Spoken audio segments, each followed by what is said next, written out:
Oh my God, we did that completely wrong. We totally it. You've been in this for a while. Thanks. You're closing in on 2 decades. Feeling old. Yeah. I'm shooting literally 10 videos a day. Wow. Oh, where'd you get this? Don't worry about it, man. It's so much easier. On the flip side, it's never been harder to compete. I get very scared of building a team so big. It's complicated. I would love to hear the laws of writing good videos. Law number 1, control the scope. Number 2, number 3. How many laws we got? What did you learn about that experience last August? Your channel is for aspiring creators and everything, but like...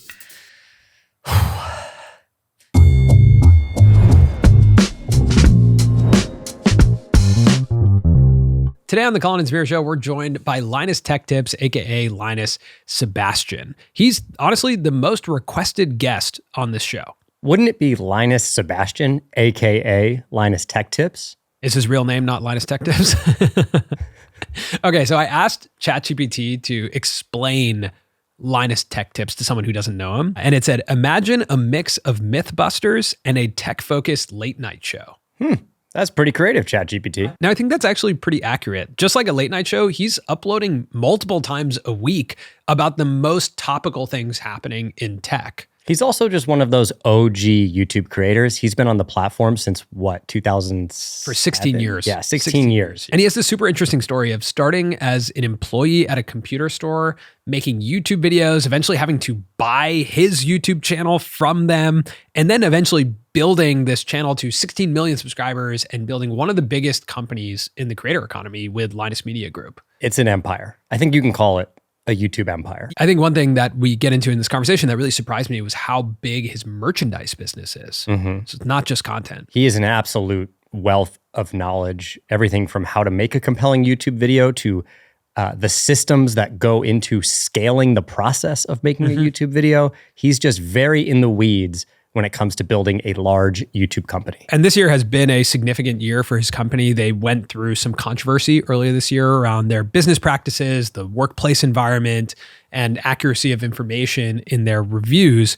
And we talk about that in this interview. We also talked to Linus just about the present and future of Linus Media Group, which includes hiring a new CEO for the company and what that process has been like of, being the guy in charge and now bringing someone else in. I think he's one of the most fascinating guys in our industry. He's a big character, and he's really sharp and good at articulating his rules of YouTube. We start the episode in talking about his 10 rules of making YouTube videos, which is really great. Have we also talked about how requested this episode has been? First thing I said, yeah. That's the first thing you said? Yeah. Oh, wow. I don't know where I was, but it's the most requested episode. I'll say it again. This is one of the most requested episodes. The amount of comments asking for Linus throughout the years has been incredible. Yeah, most requested episode for years. So we've ignored those comments for years until now. One thing that always shocks me is creators like Linus who are capable of putting out 4 to 5 videos a week. Like I just don't, I think it's like unbelievable. Yeah, how dare you, honestly. YouTubers who can do that are unbelievable. But there's one thing that if you are going to do that, you have to get really good at, and that's titles and thumbnails. And that is my segue into the sponsor of today's episode. I saw where you were going. Spotter Studio. Spotter Studio is a first of its kind software that's designed specifically for YouTube creators to help you come up with titles, thumbnails, and hooks for your videos. So you can either start brainstorming by typing in a title, or if you don't have an idea, you can just click Surprise Me. And because Spotter Studio connects directly to your YouTube channel, it gives you ideas based off your top performing videos, as well as the top performing videos on YouTube. Once you have that title, you can turn it into a number of thumbnail variations, and you can choose from a variety of styles. They have sketch, concept art, and realistic. And one of my favorite things about this is that it really learns what we do on our channel. You'll start to see in some of the mock-ups the arrow that we've actually used in prior videos, or even this one where you have our bookshelf, which is really similar to our 13 years of YouTube knowledge video. Samir, you hear that? What is that? New feature alert. Okay, tell me. We've got YouTube preview in Spotter Studio now. So when you make a thumbnail, you can see what it looks like on desktop, on mobile, on TV. So before you publish a video, you actually can see what these thumbnail mockups can look like in all these different environments. While you're brainstorming titles, you're also going to see words that get underlined. These are power keywords that are overperforming on YouTube. So we have a link in our description for you to try out Spotter Studio totally free for 60 days. Click that link in our description, check it out. And now for our interview with Linus Tech Tips. All right, Linus, welcome. Thank you. So we just watched you shoot a YouTube video. You did? Yeah, that was amazing. I know maybe you don't think it was amazing. But Sorry, that was a weird noise. I, for one, didn't think it was amazing. Okay. yeah, thank you. Just to clarify, he didn't like it, I'm not but I going to gas liked you it. up the whole time. Yeah, no, that's right. fine. I just mean, here's a weird question because Okay. you guys obviously make YouTube videos and watch YouTube videos, and you've probably seen someone make a video before. How was that different from watching the video? Is it not the same? No, it was not the same. It was unbelievably smooth top to bottom. Here's what I'll tell you. If I was doing that, I would have done those takes probably 5 or 6 times. Oh, wow. Okay. You did it once with a few breaks. So I came up in a very different time on YouTube. Let's get into it. When I started out, there was no sponsor integrations, right? AdSense was meager.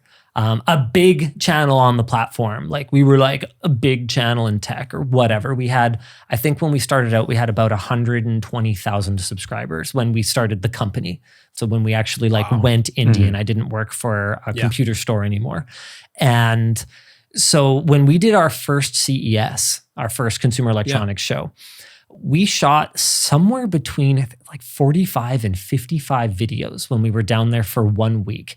And to put this in perspective for you guys, like we're there for about 4 or 5 days of the show. So I'm shooting literally like 10 videos a day. And you don't forget, in a lot of cases, I'm not on the show floor. I got to travel from hotel suite to hotel suite. So I'm here in the OCC suite at CES, and I've actually got their entire SSD lineup in front of me. It might not be. So I would basically walk up. I'd be like, tell me everything about this water bottle. Okay, now shut up. I turn to my camera and regurgitate it, but with energy and try to demystify a few of the details, whatever the audience wants to know. Then I turn back and I go, look, I'm sorry, I didn't mean to be rude, but I have a limited amount of random access memory. I needed to retain everything you said. Thank you so much for briefing me on your product. I will see you later. And then I would go to the next thing. And that was out of necessity because for the first 6 months, we were running at a deficit. Unlike most creators that I meet, I was never a one-man show, not even for one day. I always had someone operating a camera, operating a timeline, usually both. And so we had employees from day zero that had to be paid.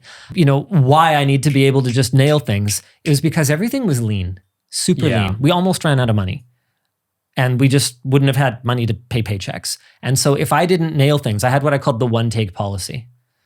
Basically, just keep going through it. Fumble a thing a little bit, doesn't matter. Keep going. Keep going. Only time for one take. So good. Well, I'm not that good at it anymore. I took 2 takes. That was embarrassing. Yeah, but like the thing, I take way more than that often these days. But the thing that's amazing is on Linus Tech Tips, you're putting out a video a day. Is that right? Not anymore. But almost. In the past week, I think you've put out, from what I've seen. And the video you just shot is coming out tomorrow morning. Yeah, but that's unusual. But how many are you putting out in a month or a week? Is there like a specific amount? 4.5 a week is the target right now. It used to be 6 a week plus WAN show. Now we aim for 4.5 a week plus WAN show, but just like you saw in the last, I think probably 7 or 8 consecutive days, I think we've uploaded, we'll go periods of 3 or 4 days without uploading at all now. And it just comes down to how our production schedule works. I mean, we made a commitment to our audience a little over a year ago that we were just going to take a harder line on if something's not quite ready, just push it. Just push it. And we've held to that. So meaning so Matt Pat had this rule when he came on here, he talked about the 85% rule, that they were trying to get videos to 85%, they're 85% push it out. Does that feel representative? I would say that that's more representative of our older philosophy, but I think that, whether it's fair or not, or whether it makes sense or not, our audience is holding us to a higher than 85% standard. And at the end of the day, they're the boss, right? I talk about this a lot internally, is like, I'll ask someone, and not in like a weird, like pushy way, but just in a conversational way. Like it's a funny thing, right? Because think about it, like who's your boss? And I don't like make it awkward and make them like think about it and try to answer me and then correct them. I'm just like who's your boss? And I'll give you a hint. It's not me. It's not Taryn Tong, CEO of Linus Media Group. It's not Yvonne, like my wife / CFO / actually that's a lot of things, but it's the audience. It's the audience. And it's the hardest boss in the world, because you think about that iconic scene or line, whatever, from Office Space, where he's talking about how he has like a handful of bosses and all these reports and the whole thing feels ridiculous, right? Well, it's like, it's that, but times literally 1 million, you know, because everyone has a different idea of what kind of content you should be doing and what the standard should be and, you know, what is acceptable and what's not. And they're all like eager to voice their opinions, and it all gets mixed up into this cacophony of voices that's pummeling you. And you somehow have to kind of sift through it and find the nuggets of truth that will drive you to greater success and drive you to do better. But they're the boss. And so you don't get to choose how your boss gives you feedback. You don't get to choose how your boss sets the direction. So with the amount of output that you guys have now, how are the ideas coming together? How's the writing coming together? Because from what I've seen, the script being that tight is what enables the turnaround to happen. Sure. Right? Like if the script isn't tight, then it'd be really hard to turn around 4.5 or 6 videos a week. If there's anything that I would say is my creator talent, right? Like I'm not artistic. I don't think of myself as an actor, you know, like I'm. That was pretty good though. Thanks. If there's anything that I am as like a creative, I would say I'm a writer. And it was really funny to me. I was working on a challenge. I was using a Qualcomm Snapdragon laptop for a month. And for those of you not familiar, basically that means I don't have like a normal processor in it. So there's a lot of applications that I can't use if they're not compatible with this platform. And I saw this like kind of ridiculous comment that I felt compelled to reply to that was basically like, oh, well, Linus's perspective on this is so skewed because like creative professionals couldn't even deal with this at all. And like, he's fine with it, but like creatives, I'm sitting here going, what are you talking about? Just because your canvas is, you know, an iPad with an Apple Pencil, or just because your canvas is a piano keyboard, or just because your canvas is something else, right? Like my canvas is a blank sheet of paper. I'm a writer. And so if there's anything that I am as a creator, right, instead of like a business person, a business person like Linus wouldn't understand, right?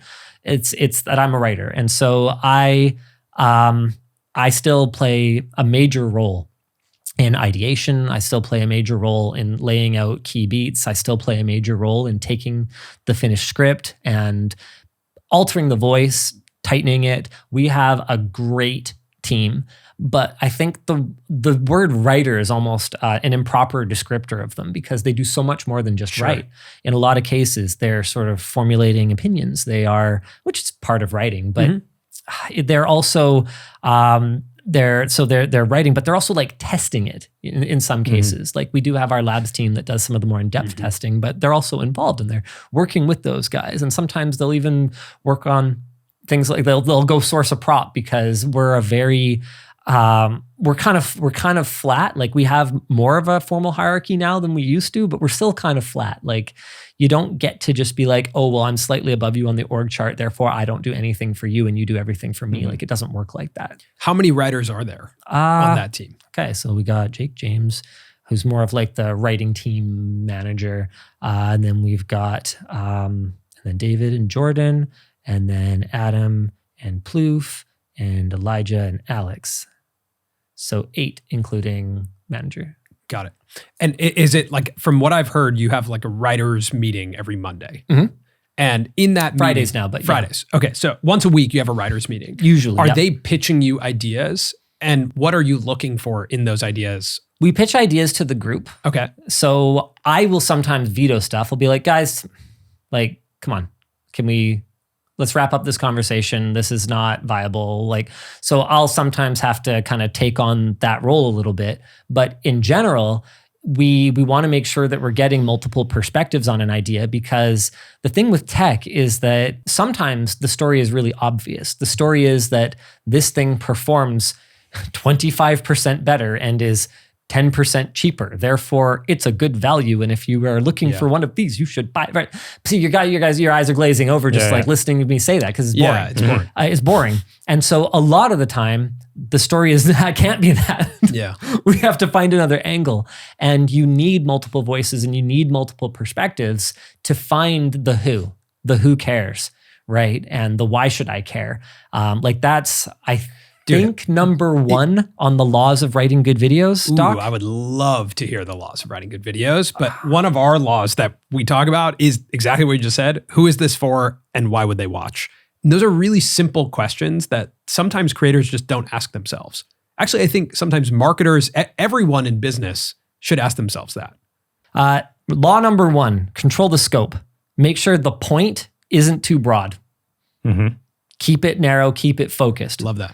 Number two, don't waste the viewer's time. Again, It's almost the same one again. What is the point? Make your point as concisely as possible. Something I used to talk about a lot, and I don't talk about as much anymore, but it's information density. That's one of the main reasons that we moved to scripted, because in a lot of cases, I could probably ad-lib a lot of what we do, and I still do. A lot of our stuff is still unscripted. Our podcast is unscripted. A lot of our vlogs are unscripted. They'll have kind of like beats we want to hit, but it's like, we're putting it in our own words on the fly. But the problem with that is the information density is very low and the editing lift is very high compared to scripting everything and tightening it down. Number three, load up the learning outcomes. And this one's really important to me because I feel like our role is to make you feel at the end like you got more than just like marshmallows and Cheese Whiz, like you got something of substance after you consume our content.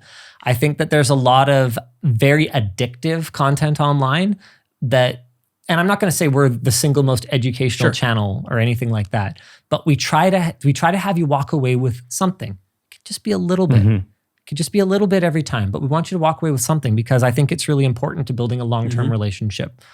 Plan for flow, make it personal. Why should I care? What does plan for flow mean? Oh, some ideas will have a natural order. It could be physical, outside to inside. It could be temporal, beginning to end. It could be conceptual, start with the background info, current events, future speculation, But make sure that you have a clear idea. And I put this one in because we'd run into a lot of situations where people wouldn't intuit this. And, they would start with, okay, well, this new water bottle from lttstore.com, it's got this new twist cap. And, if you look on the inside, it's got this kind of this lining. And then but now we need to look at the bottom. Oh my goodness, I've spilled water all over the place, right? Because was that part of it? If you don't think about the flow through which you are going to go through something, you end up with something unnatural or something happening that is disruptive, and you're drawing the viewer's attention away from the story you're telling and onto, wait, weren't we just talking about the internal specs? Why is he talking about how pretty the shell is? And whoa, now we're talking about how much hard drive capacity it has again. What's happening here? Does that ever materialize in like a list form? Like, I'm going to tell you 3 things that I love about this. Or do you think a list? Yeah, absolutely. Yeah. Lists are great, right? Because you can basically organize any video's flow into lists. Yeah. Here's all the things we're going to talk about. Here's the things we're going to talk about pertaining to that. Then that, and then you've just got the classic essay format, which I love. I know it's a weird thing to say. I love the essay format. No, I love it too. It's not broken. Those work really well and they're easy to understand. Yeah. And they're easy to follow. Yeah. So the last law is make it personal. No, that's 5. That's 5. Okay, there's more laws. How many laws we got? We got 10. 10. Provide context. It's not always obvious how good a screen is, how impressive someone's subscriber count is. Right. You have to contextualize Meaning things. benchmark it against something else or compare it to something else. Yeah. Remember who you're talking to.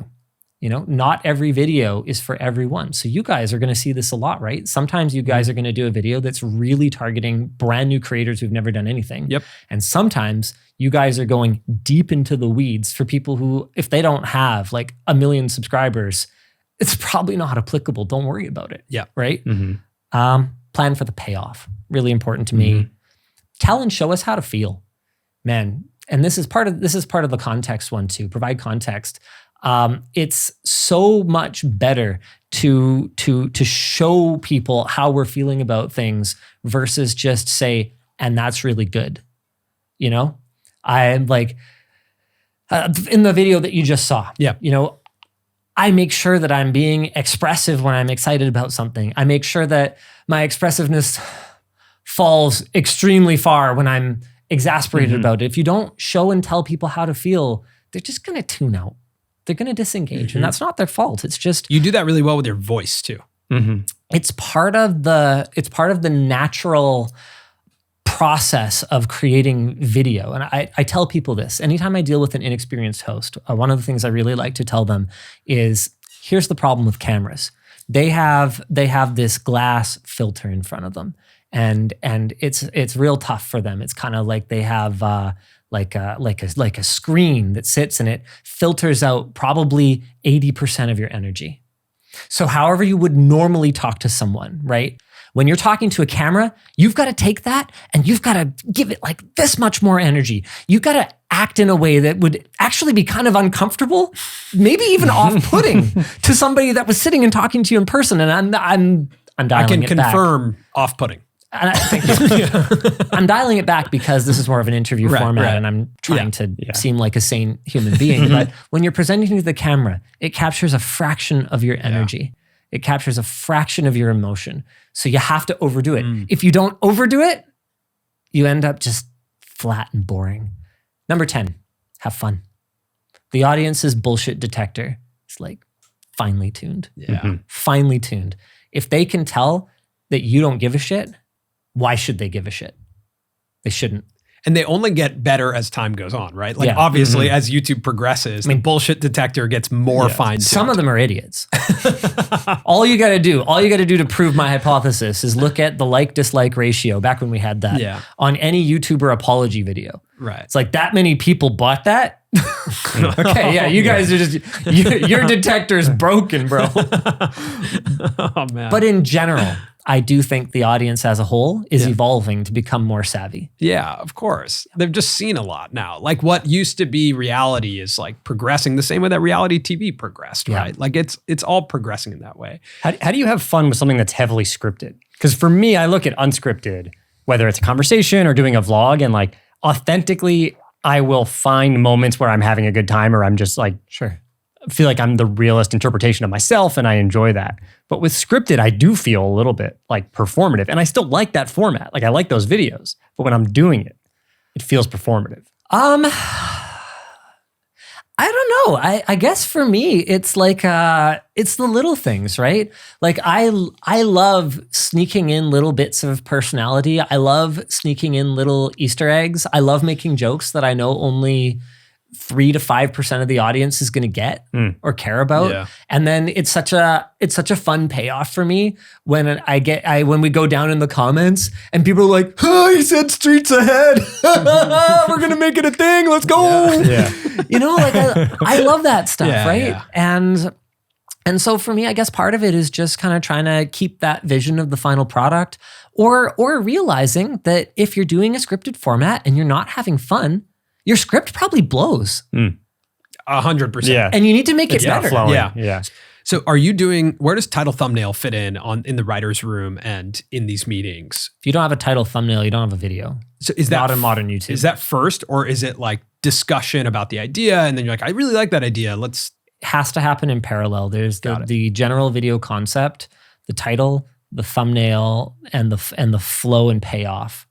Got it. It all has to happen in parallel. It's like you got your chicken, your egg, your rooster, and like your, I don't know, hen house or whatever all the things you need are to make like a baby chicken. And is hook a part of that? Kind of like the first few lines of the video? That's where I say like the intro. Got it. So we have lots of like laws. That's just one of the law documents. But one of our little laws. one of our intro laws is you have to pay off the title thumbnail in the first, I think, 10 to 13 seconds. This was honestly based on a Mark Rober video that I watched like ages ago. I don't watch much YouTube, so every once in a while I watch YouTube. I'm like, oh yeah, it's evolving. It's good. So I watched his one on the like deceptive, manipulative, like gambling elements in kids' arcades. Oh yeah, yeah. And I basically was like, this is a really good intro. What's in it? And so I kind of figured out, identify the problem, show me there's more that I need to know, address the title thumbnail, and there's one more. But we basically have a template that you have to fill out before you write an intro that shows that you've identified all these things and made sure that they're all going to be in there. Yeah, for us, we talk about like confirming title and thumbnail and then introducing a new unclosed loop. Sure. Like within the first That's 30 like, seconds. We are There's going to more give you you need to know. this, but Exactly. we're also going to give you something you didn't expect. Yeah. How do you think about formats? Because a lot of the top creators right now, you look at like Ryan Trahan, it's like, I stayed in this type of Airbnb, right? And if it works, you do it again and again and again. When I look at your channel, there are so many different types of titling conventions and thumbnail formats, and yet you still reach a consistent audience. Couldn't explain it. Couldn't explain Well, it. the format is Linus's face. Sure, it's right? your like face, a but- Linus Tech Tips video is essentially a format. That's not repeatable, but I'm just saying it's like a like guess.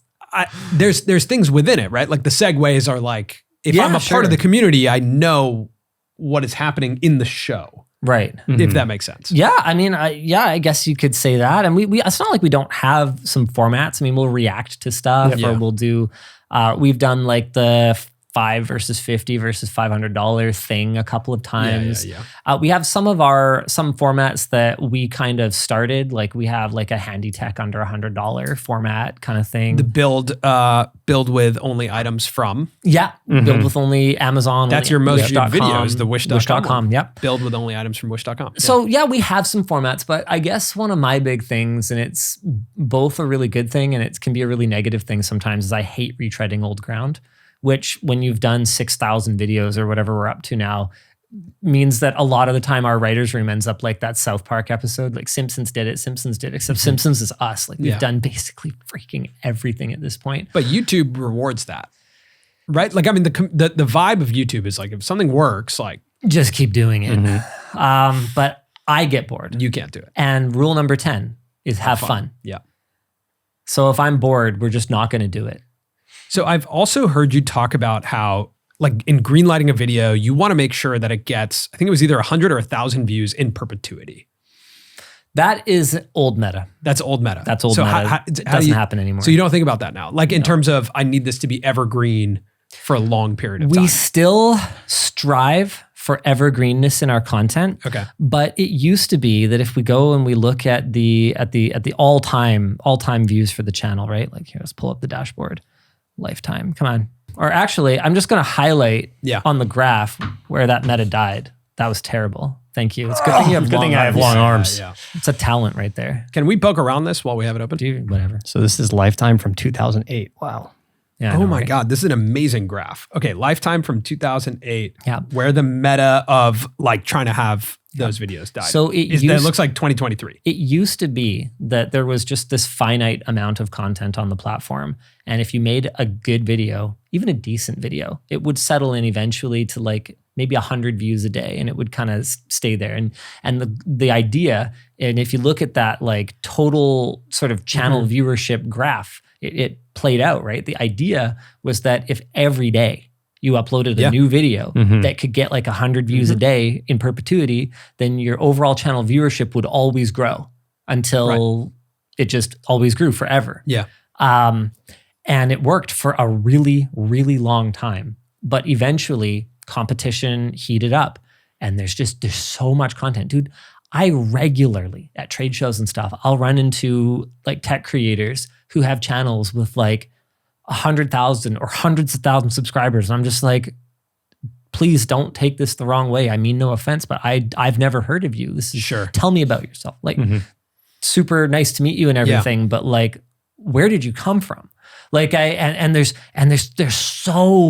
so many people in the space now, especially with the way that production equipment has gone down in cost and complexity. Yeah. Like anyone with literally a smartphone can like make a good looking, good, decent sounding video these days. And so the barrier to entry is so low and it's a good thing, right? Like the democratization of media essentially, right? But what it does mean is there's a ton of competition for attention on the platform. And so that meta just didn't exist anymore. And you can see like we never really had like breakout times. We always relied on just like slow and steady wins the race. Just make a decent video every day, a little more decenter than the last one and keep going. But your first 6 years in the context here are pretty slow. Yeah, 2008 to 2014 is pretty flat. What was going on there? Well, from until 2012, I worked for a computer store. So I was on payroll and I got a small bonus. I forget what it was. I think it was like $10 or $15 a video or something like that for uploading to LTT because I didn't even own the channel. It was their choice to brand it Linus Tech Tips because their store, NCIX, had NCIX Tech Tips, but those were a bigger production and more overhead, and we couldn't produce that many of them. And lots of our partners wanted videos for their products. And so they were like, oh, well, we'll do like this unboxing format is a thing. And I was like, unboxing, that's stupid. Look at me now. Okay, yeah, fine. And they were like, okay, but like branding, let's keep the tech tips because that was a huge part of the kind of the foundation of the channel for me. The way that I pitched it was we weren't going to try and sell anything. We were going to educate, and that would build a relationship and build trust with our audience, which would ultimately make them buy something, which is great because I work for a store and that's our goal. But we wouldn't cross that line to just sell. Turning the video into a sales vehicle. There had to always be an educational nugget, which comes back to the law of making sure that you build in some learning outcomes. It's kind of what I call them. And so we were like, okay, so let's keep the tech tips, but this is going to be like kind of unscripted / like kind of off the cuff, and we're going to lean more on like Linus the personality. What if he says something, weird? They were actually ahead of their time in terms of like preparing themselves for influencers doing or saying something outlandish, right? They're like, this guy's gonna get canceled. Yeah, eventually. It's a matter of time. It's a matter of time with this guy. Yeah. Let's see if we can get a good few years out of it. So why don't we call it like Linus Tech Tips? That way it doesn't reflect directly on the brand. NCIX Tech Tips, which the second video, I do want to play more with your dashboard, by the way. You're more than welcome. But there was NCIX Tech Tips, which the second video on that channel is you.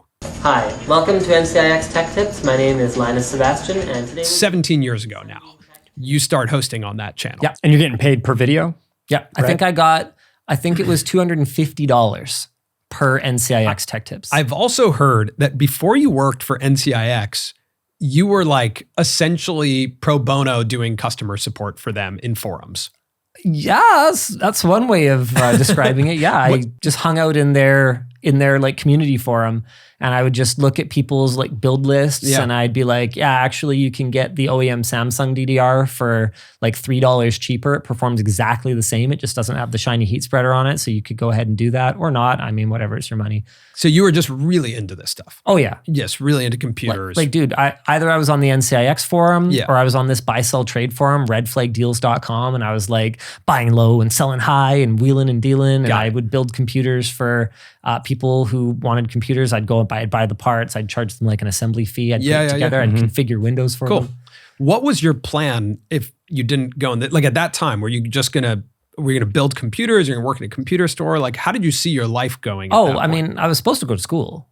Like I went to university for like 2.5 years, and I was supposed to be like getting an education during my 2 summers in that period, right? I also, you guys have College Pro, right? Like College Pro painters? No. Like student, like college kids who we have student painters. We have student painters. Yes. Okay. Yes. Yeah. So I did like a College Pro competitor called Student Works, which I don't know if they have in the US, but anyway.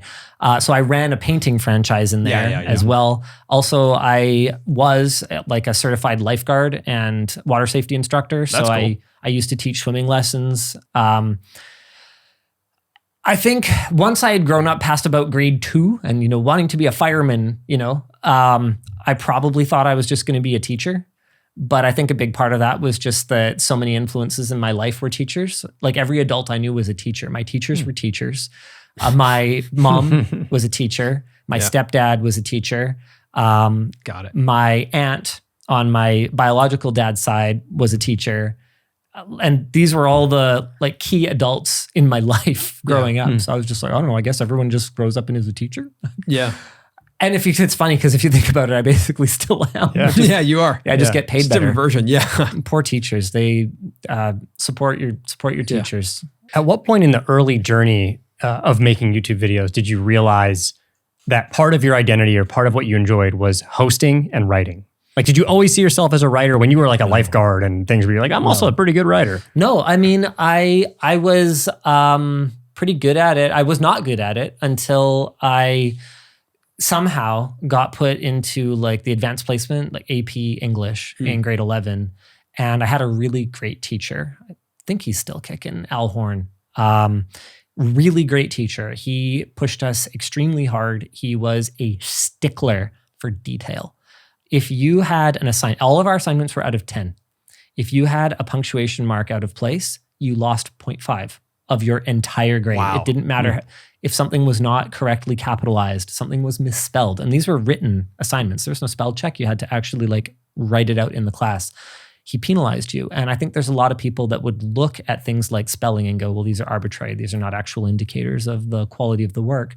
But what we learned was that the quality of the work is an indicator of the quality of the work. And you could have a car that, you know, by and large functions mechanically, but if it has a big scratch on the side, that's the only thing anyone's going to talk about. And I think that changing that mindset for me was really key in making me detail-oriented enough to succeed at this. So I did my AP exam. This is one of my like favorite stories, not because I'm like super exceptional. Lots of people get a 4 on the English AP exam, which basically means you skip first year college English, and it's like the highest grade, basically. I think it's 4. It's either 4 or 5. It's whatever the highest grade was. But the only reason I cared so much was because the other like exemplary students who beat me in every other subject didn't. So Got it. Yeah. So that was probably the moment that I figured out that I'm like pretty okay at writing. I read a lot. Like I read ravenously as a child. And I didn't use it at all until, man, we didn't even start writing our videos until we'd moved into the Langley house at some point.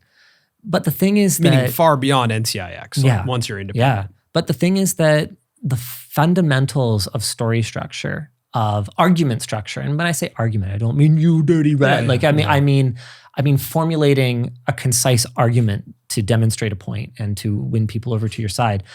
You don't have to write it down, right? As long as you foundationally understand it and you can verbalize it, then that's just a skill that you have. That's something you have in your back pocket that you carry with you. And I've said so many times, I think sales is the most important life skill. And sales is basically making an argument, selling your position, selling your skills, you know, whether it's you applying for a job, but finding a partner, right? Like selling the value of yourself as someone that you should accept a ring from, you know? Everything you do in life ultimately comes down to your ability to argue your position. And if you can't do it, it doesn't matter how good your ideas are, they'll never go anywhere. And so I think grade 11, grade 12 AP English was more foundational for me than almost anything I can look back at career-wise. Wow, I love that. That's really, I really believe that like making videos and writing are one and the same, right? Because exactly what you're saying, you're crafting a perspective and an argument, and you're trying to get a point across in a story. When you were doing this with NCIX, like that video that I watch, I had a whiteboard. I had a whiteboard propped under the camera. So that was your on the teleprompter. tripod. Got it. And it had like basically just my main sort of beats Points that I wanted to hit. So I'd be like, okay, blah blah blah blah blah blah blah blah blah blah blah blah blah blah blah blah blah. Wow. But like, okay, just a guy who is spending his time in forums and building computers. Yeah. The natural thought is not, this guy would be great on camera. When did you realize, like, or were you just immediately comfortable on camera? No. So, I mean, you've seen the videos, right? Yeah, I've seen the videos, but you still have to have the guts to get on camera. How did the opportunity even come about? Did you ask for it to go on camera? Heavens no. I already had like 3 full-time jobs. I was a product manager. I was in charge of like our online like PC builder. I was involved in like some of our marketing. Like, dude, I did like so much stuff. I even did a little bit of like community management. Like it was ridiculous, like how much stuff that I had on my plate already. But basically my boss, but not the one that I hired who works and is my boss now, and not the president of the company. So my then boss pulled me into his office and he basically goes, and like, pardon my French, but he pretty much said it exactly like this. He's like, look, Tiger Direct has videos. We need to have fucking videos. Go make videos. Got it. And in his typical fashion, he was kind of like hyper animated about it and like not open to conversation necessarily. Sometimes he was in a very different mood, but he was not in that mood at this point. And he basically goes, now get the fuck out of my office. And look, I love him dearly. He said, get the fuck out of my office in the most loving way possible. Sure. Lovingly. I was still expected to leave. Right. But in a loving way. Stay and hang out. In a loving way. Yeah. So he goes, get the fuck out of my office. And I'm like, okay. This is probably one of those things where he's like read an article or something and realistically he's going to forget about it in a couple weeks. And if I just don't work on this and I do other stuff that I know definitely has a value, he's probably going to forget about it. That's funny. And he pulled me back into his office like a month later. He goes, where are those fucking videos? When I give you an assignment, I expect some kind of follow-up. He went and personally went to the president of the company and requisitioned a camera, which was a gift that the president had bought for his son that he didn't really like use. It was some Sony camcorder. And he hands it to me. He goes, no excuses, pretty much. Wow. Make a video. I'm like, I don't know how to make a video. I didn't even do I didn't even do drama past the 1/3 of a semester that I did in grade 8. Like I had no experience on camera, no experience behind a camera, nothing. And I was like, okay. So I recruited a helper internally who went by the alias Cameraman, who I would often banter with because he was a Mac guy and I was a PC. And he has asked me not to disclose his name, so I won't. But great guy. We worked together extremely well, and we produced the Sunbeam Tunic Tower overview. That was the very first NCIX Tech Tips. It was meant to be just like kind of a, okay, how does this work? Let's pick the simplest possible story to tell and see if we have any idea how to do this and if anyone cares at all. And the rest is history. Do you remember the first time that someone came up to you and recognized you? I do. Because I will always remember, our first channel was the Lacrosse Network. It was all about lacrosse. And I will never forget, we were at a lacrosse tournament in Utah and a little kid came up to me and was like, hey, it's Colin and Samir. And we have the moment on camera. I remember being like, oh, that's so cool. being like, I think my camera though is like recording, but kind of down. And I just like said to Samir, I'm like, whoa, Samir. We like, both were like, what? Like, it's just, I will never forget it. And it felt like a little bit of validation that we were doing something that people enjoyed and a moment of like, did my life just change forever? That someone knows who I am and I don't know them? I think so. Yeah. I was at McDonald's. Okay. I was getting lunch. I hadn't figured out that I shouldn't eat McDonald's yet.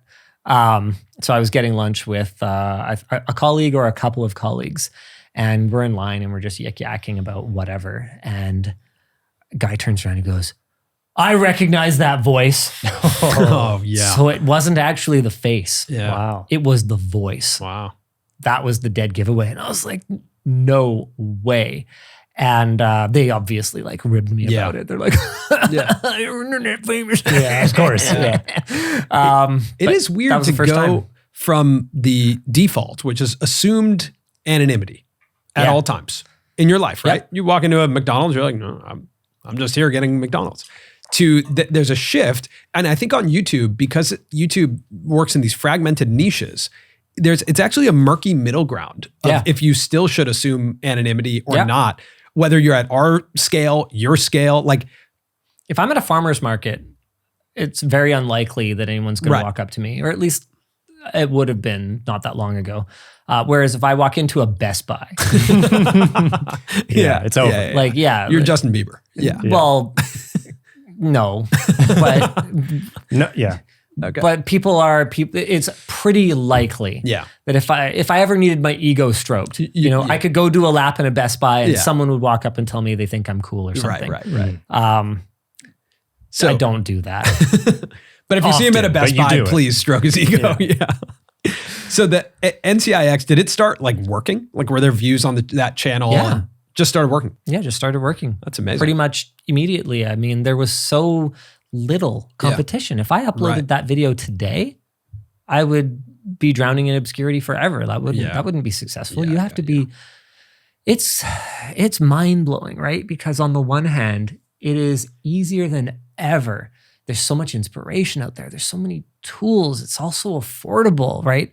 It's so much easier than ever to make a great video and like be an awesome content creator. But on the flip side, it's never been harder to compete against the literal millions of other people who want the audience's eyeballs.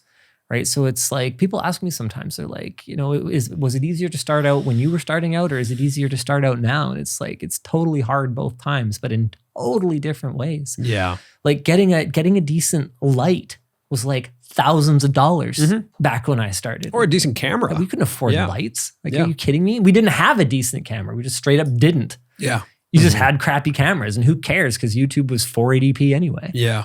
Right. Yeah. So wait, how did the Linus Tech Tips channel starts? Because they're like, who knows what he could say. Yeah. So we just, and also we need plausible deniability if he does something stupid. He does something dumb. But that is technically because you're an employee of NCIX, owned by NCIX. Yeah, not technically, 100%. 100%. Linus Tech Tips was originally owned by this computer store. Yeah. How did that happen that you go independent?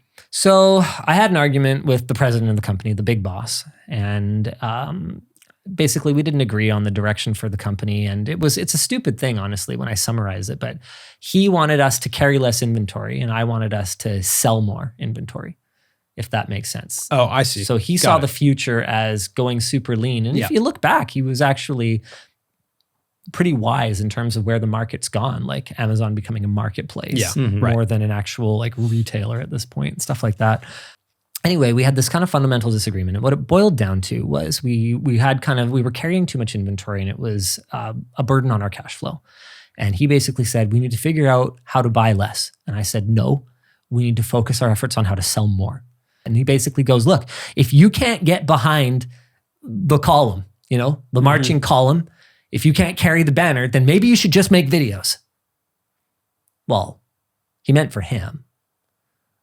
But, it got me thinking, right? Like I could see the AdSense checks. They were small, but they were growing. I could see the way the platform was going. I could see the potential in the future. I didn't see this. I saw, maybe having a small, maybe half a dozen person team and everyone makes a living salary and we grow out and we make videos and test computer hardware. And that was sort of as far as I could look into the future. But I did see a future and I kind of started to crunch the numbers and went, yeah, why don't I just make videos? So I came to him with an offer that basically went, I'm quitting. And, he kind of went, please don't. And I kind of went, well, I'm quitting. I've made my decision. And there are two paths. Path number one is you sell me Linus Tech Tips for $1. I offer you a non-compete for a period of, I believe it was either 2 years or 3 years or something like that. I offer you it was either a 1 year or a 2 year contract to come back and help you build up a team and train a team to run the NCIX Tech Tips channel, which obviously I'm not going to take. It's branded after their store. And you couldn't change YouTube channel names back then. Not easily anyway. And I will, did I already say the non-compete? Okay. And I will offer you a perpetual license to use any Linus Tech Tips content that we ever produce. Wow. For rich video merchandising for your products on your store. Wow. That one's big. Although NCIX doesn't exist anymore. Well, we'll get to that. So that was my offer. That's path number one. Okay. Path number two, I don't have a channel. I don't have a means to support myself. I'm going to go work for Newegg. Wow. Good negotiator. Yeah. I'm not going to stay here. Yeah. That ain't a path. Yeah. And so after some back and forth and, some stuff that honestly I probably shouldn't have done, I tried to take the cameraman with me. Got it. And he was also in a very senior position there. When the owner found out, he almost torpedoed the whole deal. Right. And so I had to basically say, okay, I'm not taking anyone with me. It's just me. And there was a whole drama. Literally at the 11th hour, like I was sitting there, he was in like China and we were negotiating on, I still vividly remember this, on December 31st, I'm standing in the family room at my house and I'm on the phone with him and it's whatever o'clock in China. And we're like hashing out this deal.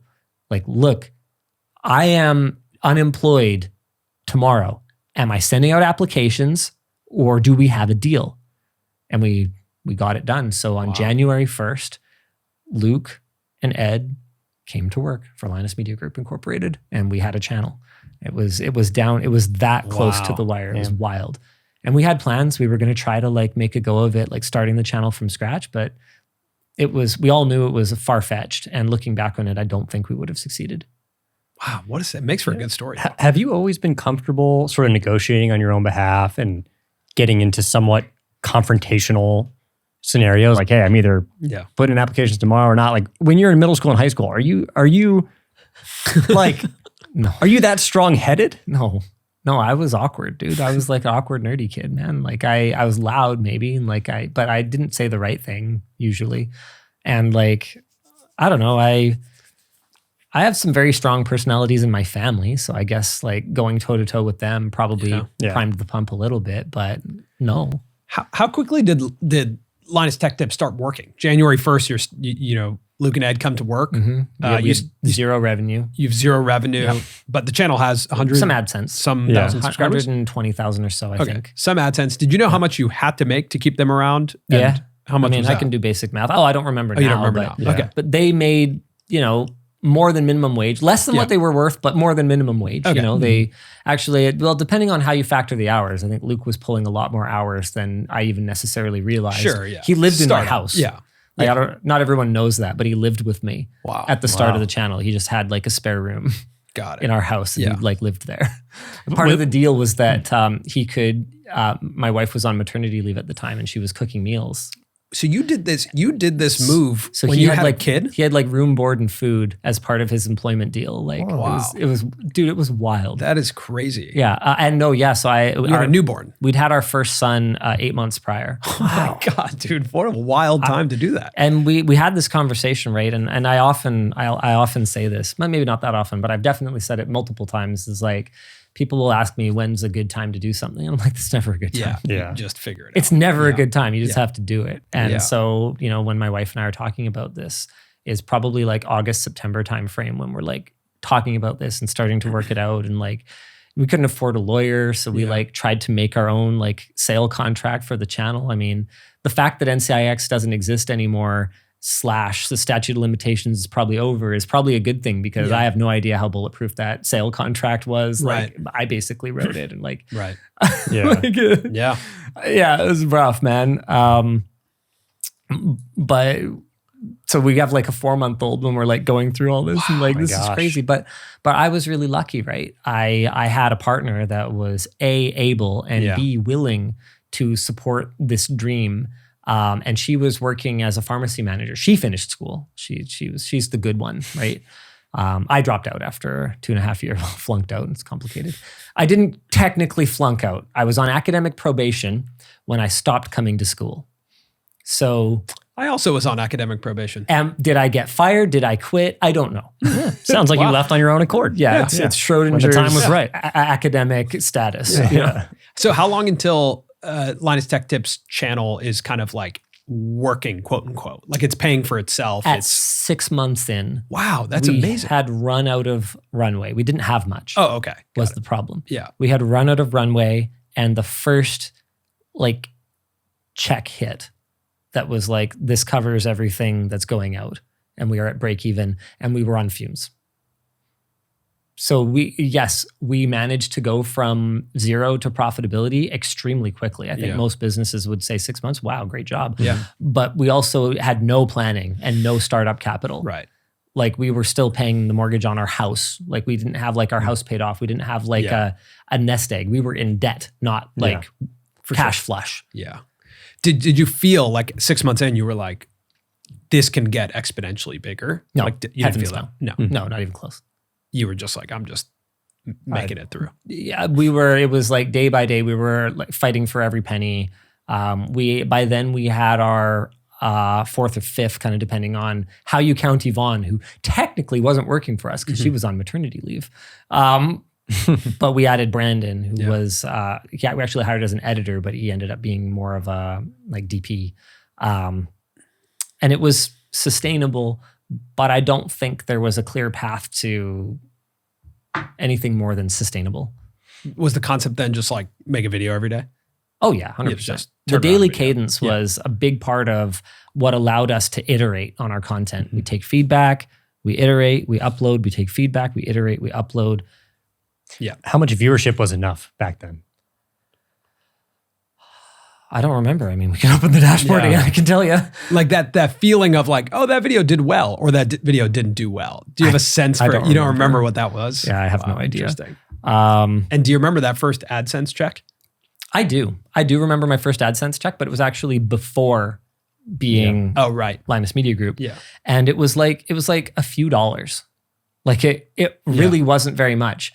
But it's less the first one that I remember. They used to send physical checks. Yeah. That was super cool. Yeah. I tell that story all the time. I remember that. It was less the first one. And the milestone I actually remember more was when it reached $1 a day. So the first time I got a $30 check in the mail. And I went, okay, but this was $15 not that long ago. And then the next one was like $45. And I went, wait, this could scale. Yeah. Because it's the scaling that matters. It's not the when I showed the $30 check to people, because I was really excited about it, they were like, yeah, what, like coffee? And remember, coffee was cheap then, so Like that's a lot of coffee. What, coffee? I'm like, no, but it's more than the last one. Yeah. It's so much more than the last one, and the next one's going to be even more because there's the 2-month delay, right? Yeah. And there's a freedom to it, to just it showing up that I think is hard to explain to people who don't do YouTube. Like you can make this is actual like internet money. Yeah. That gets some of that money. I figured that out. Yeah. Yeah, it's crazy too, because like what Colin just said, like I was thinking about it when I was looking at our lifetime revenue, and I was like, what's amazing is we didn't have to call anyone to make this deal. This money just shows up. Yep. That's the amazing thing about YouTube. Yep. I mean, that's why YouTube is and will forever be the premier platform for creators, because they enable anyone to do it. And you look at platforms where copious amounts of money are streaming into them, like Kick, for example. But that by definition cannot be forever. There is no infinite fountain of money. Yes. So unless you build a model that properly incentivizes people to build great content for your platform, it's always finite. Yeah. It's finite forever. Whereas YouTube has built a perpetual motion machine. The creators create the content, which makes the money, which pays the creators, which pays for the content, which makes the money, which pays the creators, which pays for the perpetual motion. Do you remember, speaking of creators, like during that time when you're starting independent, do you remember the landscape of tech creators at the time? Like where was Marquez at that time? Where was he didn't exist yet. He wasn't around yet? No. When 2008?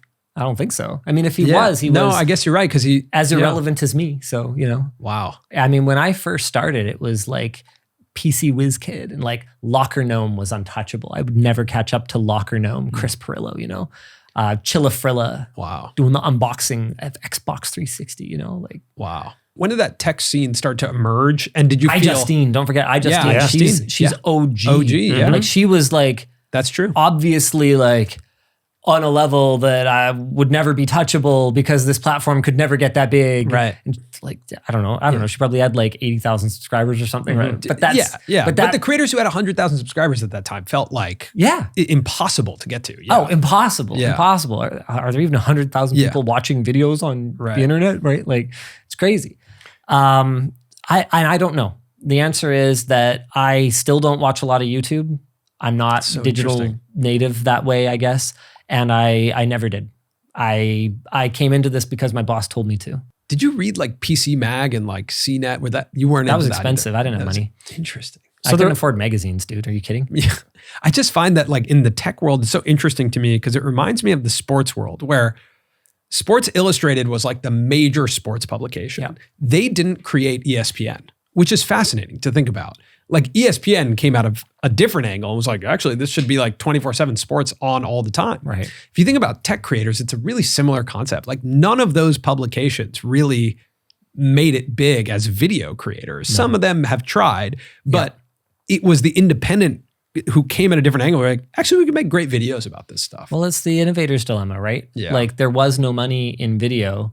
There was no incentive to invest in it until all of a sudden video was eating Ritten's lunch. Yeah. And it was too late. Yeah. So if you're not watching a lot of YouTube, does that mean that you're not aware of like the competition in the tech space or the saturation? Like you're not feeling that as someone who's been in it since 2008.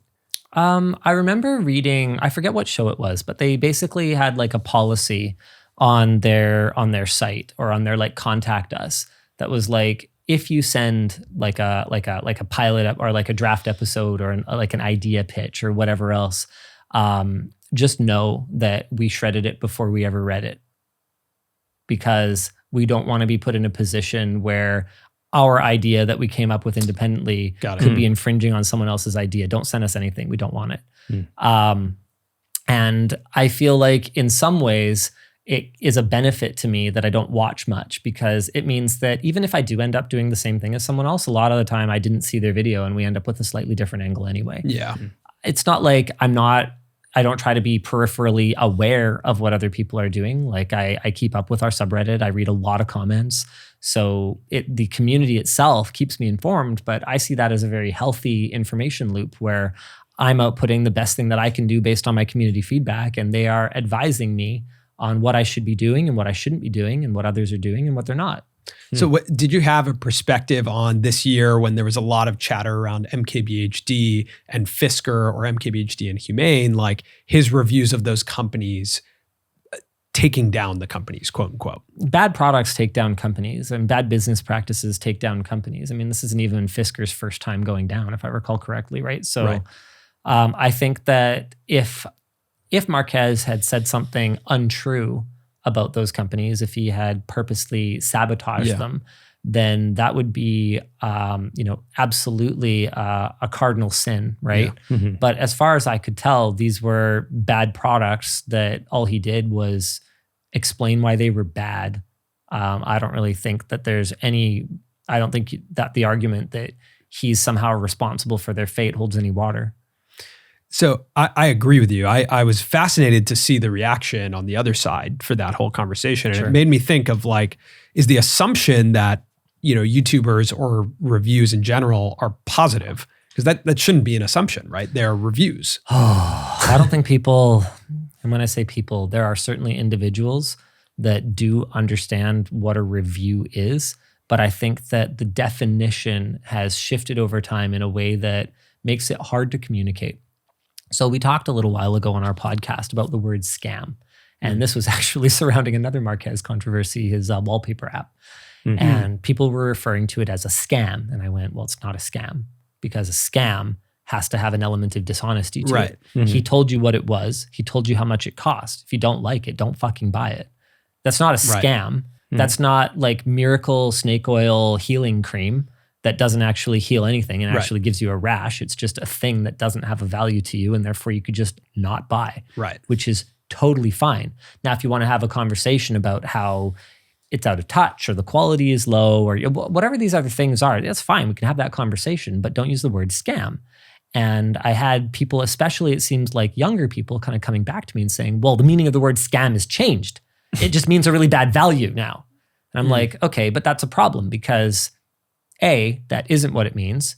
And B, yes, I understand you want to talk about sort of the evolving meanings of words and language and what a natural and valid thing that is. But the problem is that when you allow this word to evolve in that way, you obscure the meaning of it and you end up painting with far too broad of a brush. The reason that words have specific meanings is so that we can communicate with clarity and so that the recipient can understand what we are saying.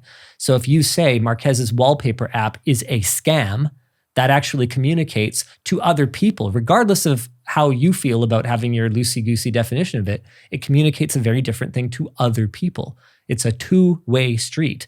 So the reason we have an agreed upon definition for words is so that everybody understands, not so that just you do and just the people who use the same colloquialisms that you do can understand it. This comes back to this conversation around the audience being the boss, right? Yeah. Because like their reaction informs a lot of how you operate the business. I'm curious, just when you're thinking about the business now and growing, how much are you thinking about like returning regular viewers, and how much do you think about new viewers on a video to video basis, and then also from a broader perspective? So coming back to the definition of review then. Yeah. Review means a lot of different things to a lot of different people, and that has become extremely challenging. So I will see often on a sponsored video that we upload on Short Circuit, for example, which I would define as more of a product showcase, because anything that is sponsored, and we do our due diligence when it comes to disclosures, cannot, by definition, be a review, because that video was reviewed by the brand whose entire reason for existing is to sell you that product. Right. But you'll see people going, oh yeah, this sponsored review is really great.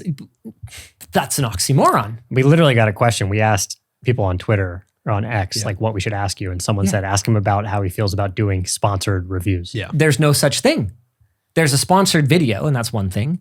And there's a review, which has to have editorial independence. But here's the thing. Even when you talk about the definition of an editorially independent review, you're going to get a lot of different answers. Coming back to what you were saying about, the earlier days of print media, they would consider even something as simple as sitting down for dinner with someone potentially conflicting, right? Whereas, I would get into conversations with the written media guys back when they were invited to, a new GPU briefing alongside me. And, everyone would have completely different lines. For some of them, they insisted on paying their own travel. For some of them, they insisted on, they would allow NVIDIA to pay the travel, but they would stay in their own hotel. Like everyone had completely different lines. And I basically was of the mind that realistically, I'm here against my will. If they would send me the card and just give me an online briefing, I'd rather do that. I'm most certainly not going to pay for the flight to be inconvenienced. Right. So yeah, sure, I'll take your flight. But if you imagine for a second that my integrity is for sale for a stupid plane ticket to somewhere I don't even fucking want to go, then that's ridiculous. Right. But that's the thing. That's my take on it. Yeah.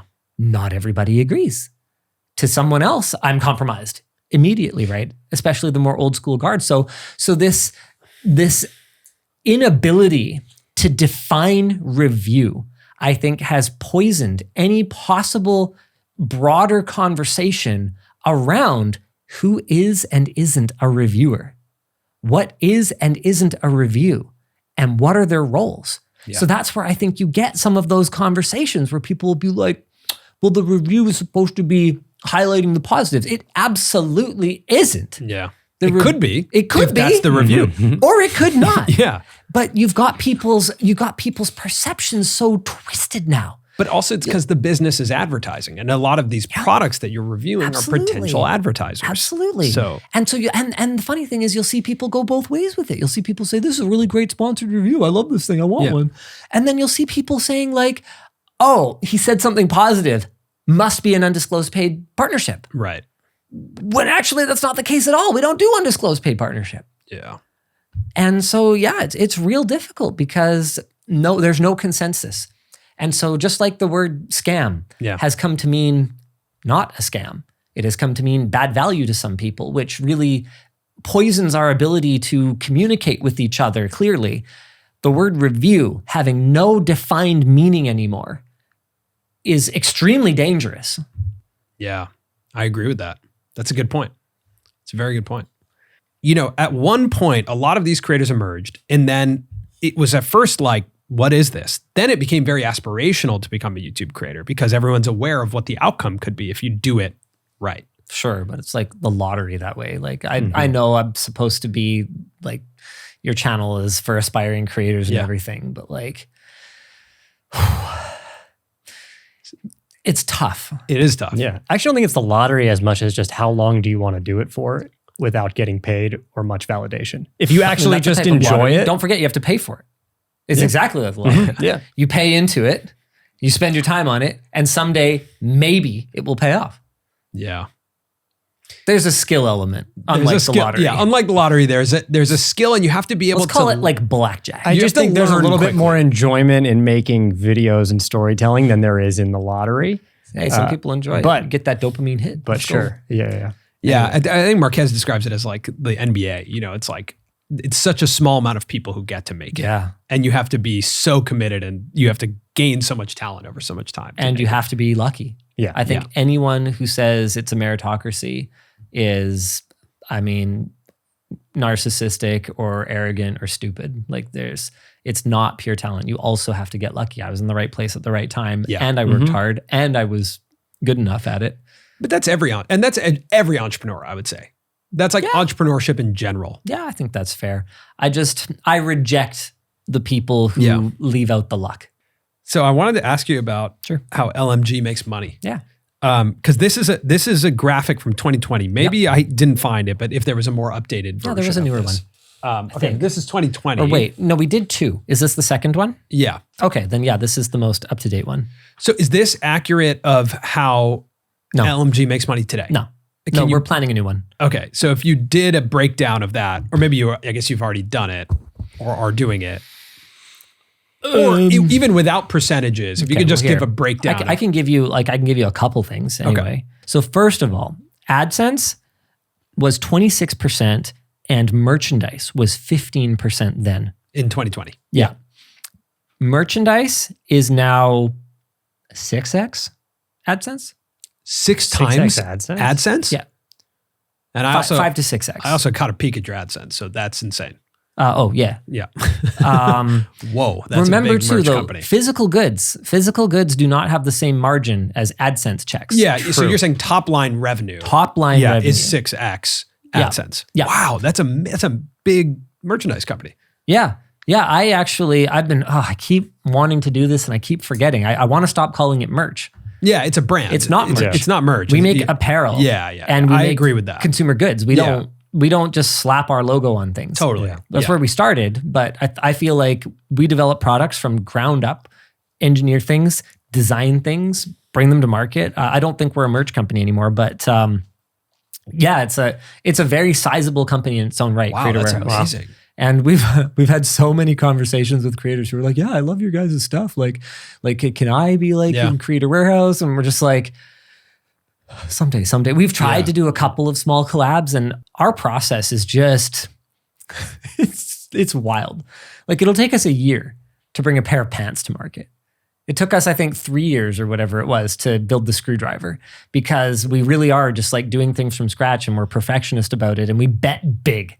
I can't ask other people to bet big the way that the way that we do, to take on risk the way that we do, to basically book 10,000 units of something sight unseen and hope they can sell it. It's not how most creators' models works. And I think a lot of creators also have a margin expectation, of course, that is built on cheap goods, the lowest common denominator goods with a label silk screened on them. Wow. And they expect to make that kind of money. So, we might have someone come to us and be like, okay, yeah, can you do our t-shirts? And I'll be like, yeah, sure. Are you ready to make half as much as you make on your current t-shirts? Because we can't do it for nothing. And also our blanks won the Project Farm merch t-shirt roundup recently for just overall quality of blanks and printing. There were some categories where we were a little behind, but there were some categories where we were way out ahead. And overall, we ranked number 1. And it's because that costs money. Wow. That's amazing. I'm pretty taken aback by the size of that, but I also appreciate a lot what you're saying too. Like that's the way to build a long-lasting brand though, because that has exponential returns over time. I hope so. Having high quality product, so. As long as we can figure out how to market it other than LTT videos. That's something that we don't have any experience with, and we're working on it. We're trying to do better at just creating short form video and paid ads. No, wait, hold on. No, people pay us for sponsorships. Right now I'm paying. Yeah. And that was Didn't you sponsor a Marquez video? Yeah. Yeah. A couple more recently too. We did one with Zach Builds. I'm going to forget the rest of it. It doesn't matter. The point is, that's actually the title of our last podcast was look at me.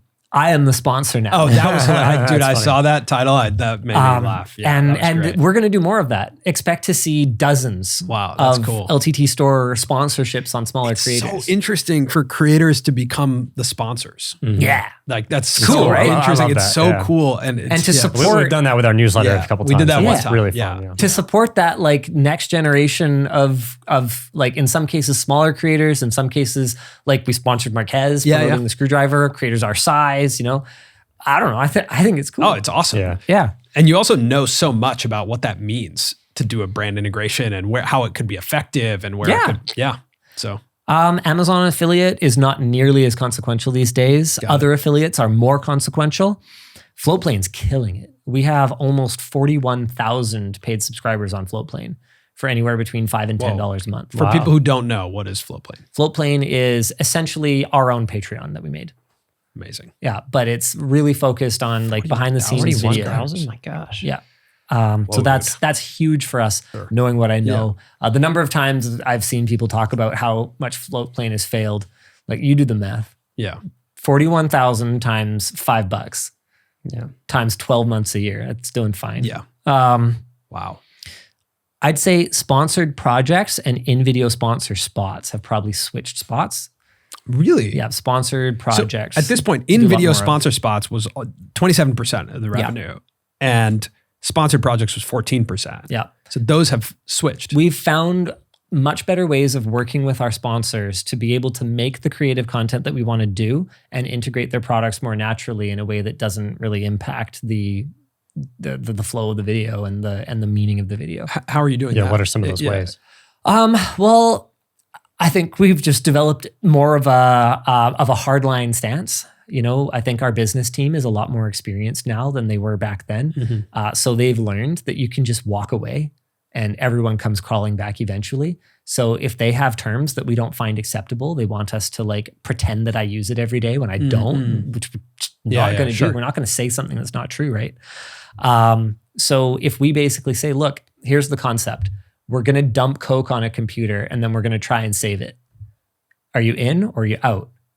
So you're saying that's like a full sponsored video that's on LTT. Yeah. But it's a concept that you would want to do. Yeah. Got it. And so that was fully sponsored with deep product integration by Origin PC.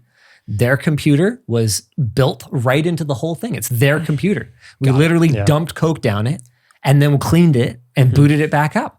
And we work in a little bit of more of a traditional read where we go, by the way, Origin PC, 24/7 call to tech action support, stuff. whatever, call to action. But that is the kind of thing that we're doing more of now, where we figure out what project do we want to do. We figure out a natural brand to integrate into it. We did one on cleaning an old water-cooled system. Yeah. And we had an integration for a like sonic toothbrush. Yeah.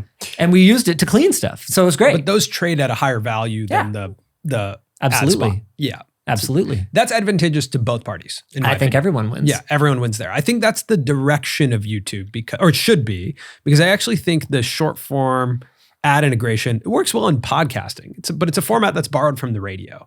Yes, it's old school. It's old school. If you have a heavily visual video, it can be increasingly more difficult to then all of a sudden stop your story and try and work that messaging. If you're like traveling through Vietnam and then you like are back in your apartment, you're like, let me tell you about Squarespace real quick. Yeah. And then you're back to Vietnam. It's a bizarre, it's jarring. It's a bizarre cut. Mm-hmm. Yeah. But can I make an argument for that format? Yeah, please.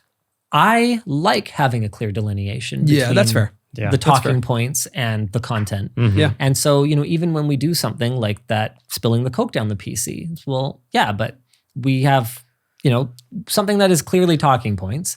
And other than that, the PC is there. And it's part of this content where we're, pouring Coke on it and then we're cleaning it with isopropyl alcohol and whatever the case may be. So we very intentionally have, for years and years and years and years and years, made our sponsor spots very skippable. Like easily, left arrow or double tappable. Yeah. And we have resisted calls from sponsors to move our end rolls at the very end of the video into the middle or move them toward the front, which has been the industry trend. And that's because I just don't want to. Got it. And now you have, and you also have the leverage now to say, no, I'm good. No, we've always stuck by that. Got it. We're just like, we do one at the beginning, a short one, and we do one at the end, a long one. Yeah. And he's been trying to convince me, Colton's out there, he's been trying to convince me to change it up. And I told him he can experiment with a couple, but I'm pretty set. Yeah. And is that consistent across all channels? No. Some of the channels do more of a mid-read, but on LTT, which is the bread and butter of the business, that's the way we do it. And LTT, in terms of viewership, you're sitting at like 70 million views a month. 70 to 80, 70, 80 million views a month. And that's primarily long form. Not a lot of that is on short form. Yep. From what I checked, it's like under 10% of that is short form. I don't know that number off the top of my head, but we're mostly long form. That's a substantial amount of long form viewership. That's our business, right? That's the business. We came from long form. I can make a short. I've even had a couple that have done really well. Yeah. But it's not I'm not short native. Sure. You know? Mm-hmm. And across the channels, is it like, are you talking about around 100 million views a month across LMG? Or do you think it's something like that? Maybe a little less these days. Yeah. But something along those lines. That's an amazing amount of audience, right? Like obviously like the largest attention advertising market in the world is the Super Bowl. That's around a little over 100 million views. Like that's like a Super Bowl a month. Yeah. Yeah, it's funny. We've used that line. Oh, you have? Okay. Oh, yeah. But I think 100 million people relate to that because that's like in the world of advertising, you can benchmark again around like that's a Super Bowl every month. It's a funny thing too because we're kind of like the biggest channel that kind of I feel like stayed under everyone's radar for years and years. Like we didn't have a YouTube rep until like long after we probably should have in terms of our overall viewership numbers. We are small by some metrics. Like our average viewership per video is pretty low compared to some really big guys in the tech space even. Yeah. Like Marquez is, back to him since we're talking about him a lot, his average views per video is much higher. So you could kind of look at that and you could go, okay, yeah, that engaged audience is actually substantially larger from moment to moment. But in terms of who's driving the actual views in long form, I'd say it's us. And then I don't have the breakdown for Aaron, Mr. Who's the Boss. Yeah. But he's a major player there as well. Yeah. But we've just done it through just like sheer volume, sheer scale. Yeah. And it is always interesting for me to see because the metric that I actually use more than anything else to determine sort of like, remember like celebrity stocks? Kind of. Yeah, where they like had their stocks would go up and down based on like doing a good interview or like whatever. And it was just like you could kind of, it was this like, isn't like a crypto thing. Play money. No, it was just play money. Yeah. Okay. Yeah. So one of my favorite ways to gauge YouTuber stocks is actually not by the performance on their own channels, but by their performance on other channels. So you can bet that I'm going to be creeping the analytics on this video and going like, okay, where am I at? Yeah, how do their interviews usually like track and like where am I? Because the thing about tech and especially us where we do such variety, like we're not always doing smartphones. We're not always doing gadgets. We're doing everything from like, okay, we're touring a data center today. We're looking at a factory today. We're looking at like this CPU today. We're building a Facebook Marketplace home theater in my family room tomorrow. Like we're all over the place, right? So when push comes to shove, like what's the brand recognition when we're on another channel? I always find that fascinating because we don't have the kind of viewership that will watch every video. We have a viewership that tunes in here and here and here and here. Interesting. So how big is the audience is actually a really difficult thing for me to measure. Yeah. That's the only reliable one I have. It's so funny. We've only been interviewed a few times and I have 100% done the same thing. Yeah. Yeah. And at times been like, whoa, that's amazing. And at other times being like, oh boy. Yeah. I've had it go both ways, man. That's really funny. In this context of like the audience being your boss and being the arbiter, I guess, of impossible to please boss. Yes. Yeah, very impossible to please. But how much do you think about returning viewers and how much do you think about gaining new audience? I am old school. I am really focused on the you in YouTube. Yeah. Right? And that's me in this case. Interesting. And so what I'm looking for is like-minded people who share my interests and who think the same things that I think are cool. And if they watch our videos all the time, then that's chill. And if they don't watch our videos all the time and they're fly by, then that's chill. On a video by video basis, I think that we will target things like a more tech savvy person who we might group into returning viewers. Right. Or we might target someone who is more of a flyby. They need to build a computer one time and we're making a resource for them. So we might go over in more detail some of the things the regular viewers really don't need to hear. But I don't think in terms of the new viewer, regular viewer buckets, and I probably should do a better job of that. Got it. Interesting. And do you think about that in when you started to expand to multiple channels? Absolutely. The channels definitely had a viewer that they were interested in, but all of them need both new viewers and returning viewers. Yeah. But it was just sort of what we wanted them to be. When did you go from one channel to more channels? Very early after we started the company. Really? So TechQuickie originally started as a repository. I thought that our path to growth was actually going to be doing paid productions, like making commercials for tech brands. And I was like, okay, our special sauce is twofold. One, you don't have to explain the product to us, which is great because you're a marketing agency and you probably don't understand it anyway.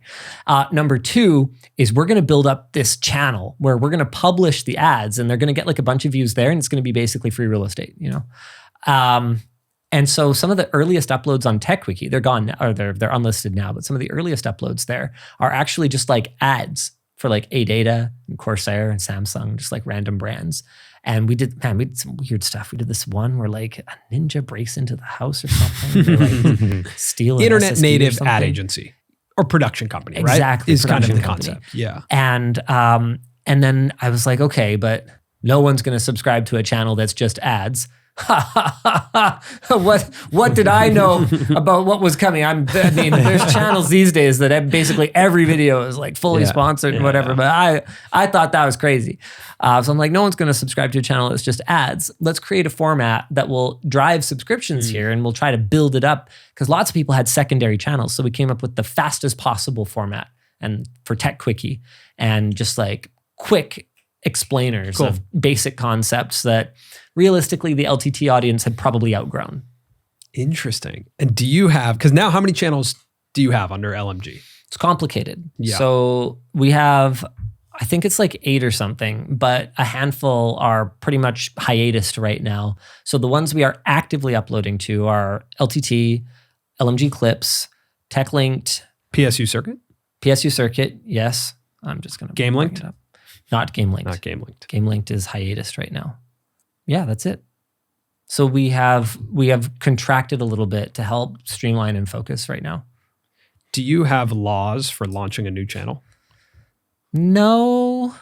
That's lawless. We just have institutional like experience. We have people who have done it before and every time it's kind of a cluster and we do our best. Do you have like a certain amount, like how do you evaluate a new channel? We usually announce it on the main channel to kind of give it a kick in the ass. And then, you know, beyond that, we're basically just looking at like business operations, right? Like how much management overhead is this in terms of like IT, equipment, HR? How much revenue is it driving? How much, you know, strife or conflict within the organization is it creating? You know, what's the sustainability of this from just like a business standpoint? Got it. When you say that some of those channels are on hiatus to streamline and focus, what's funny is like if you go to your Reddit with the hiatus channels, it is just like people are going nuts about like what happened there. And like it almost feels like you could go down 5 different paths on the Reddit of like what happened and it's like and Linus conspiracy. None of them are right. Okay. I can tell you that with 100% candidness. Yeah. None of them are accurate. And the cold, hard truth is just like the controversy that we had last August. I cannot give you the answer. Mm-hmm. And I think that it's really hard for people to hear that, especially because we've made such efforts to maintain our transparency over the years.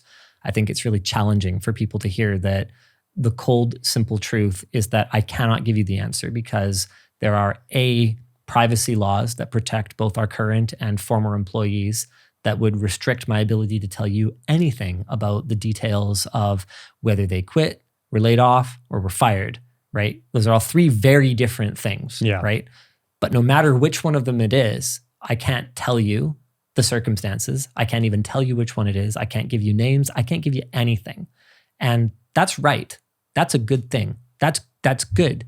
Nobody should get any kind of unwanted attention. Imagine for a second, right? We're in your exit interview and whatever the circumstances are, you handed in your resignation, you were laid off because of a lack of work, or you were fired for negligence, whatever. It doesn't matter. If I were to tell you, hey, we're going to talk about the circumstances of your departure on our podcast and I'm going to, right? No, that sounds crazy. Yeah. Like Yeah. It doesn't even matter if you're willing to sign the piece of paper, sign the release. Yeah. I'm a fucking asshole for asking. Yeah. Yeah. But that's something that I think that the audience doesn't understand. We're not, a sports team. We're not, whatever. Yeah. We're not the. That's a good note though. You're not a sports team. Yeah, and I think it was on our pre-brief for this where I basically went. I think part of the expectation of this information that people want is like part of the parasocial relationship, where they feel like because they're engaged with us and with these personalities and these people and this brand, right? And with me personally, they feel entitled to know. But the reality of it is like, that's pillow talk. You're not entitled to pillow talk. You're a viewer. Yeah. And I'm so appreciative. And I live to serve you. You are my boss. But you are not entitled to know someone's personal business about why they don't work at their employer anymore. That's not okay. Yeah. Period. Mm-hmm. Yeah. No, I mean, when you ask that question, I think that feels like a really good way to contextualize why. Comical. Why it would be ridiculous to share that. And you know what? I understand where the expectation comes from because we used to do like a goodbye episode on the podcast for people and stuff like that. Yeah. But the problem is that if you do that, and you do that for everyone, except one, well then you're basically, you're fueling the speculation. You're answering the question of what happened without even answering it. Yeah. And there's a liability there, and there's like an ethical responsibility to not do that. So yeah, we've changed our policy, and that's how it's going to be. And you know what? There is no one, literally, I promise you, there is no single person on earth who is more frustrated by it than me. I personally thought you guys handled that pretty well. We tried our best. Yeah, I actually thought you did. And granted, I wasn't as engaged in the controversy. I wasn't familiar with it until you were putting stuff out. Did you watch my deserved downfall? Your what? My deserved downfall. Is there a video? Is that a title of the video? I didn't watch it. That sounds like it. That's the title of this video. Is it? Yeah. Good. Should we name ours part 2? Or? Part 2. Damn. Continue. I've been following for a long time. But what did you learn about that experience last August? Like, what did you learn about the process of running a company like yours in the public eye? I learned that you can't win, and you just have to be okay with it. Because imagine 2 scenarios, right? So imagine the scenario where everything that was said about me was 100% true. So we're going to take a spectrum here. Everything that was said about me was 100% true. If I come out and I say anything, it's 100% true and I'm terrible. Okay, let's go the other way. Let's imagine that absolutely none of it is true and it's all complete horseshit, right? If I come out and push back hard, I'm a bully. And you might not think that's right. And you might think that like sucks and is stupid, but that's the truth. That's what every PR professional we talk to, that's what every lawyer we talk to was ultimately saying is like, look, it doesn't matter how good your case is. It doesn't matter if it is tight, bulletproof. You litigate any of this, you come out, you push back hard, you do fucking anything. You're a jackass. You're a powerful business person. And whether it's, whether it's some YouTube channel that said something libelous or whether it's an employee or whether it's whatever, it doesn't matter because at the end of the day, I'm the bad guy. I'm the bully. And I should have just taken it.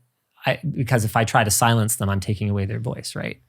And it's like, okay. Now, like anything, the truth is somewhere on the spectrum. Yeah, it's right? always nuanced. I'm not going to tell you where because then I would be disclosing things that I'm not going to disclose. But what I'm doing is I'm laying out the spectrum and I'm going, okay, over here, I'm a bad guy. And over here, I'm a bad guy. And at the end of the day, I can never reach the full audience that heard the other side of the story anyway. So I just had to figure out how to live with that.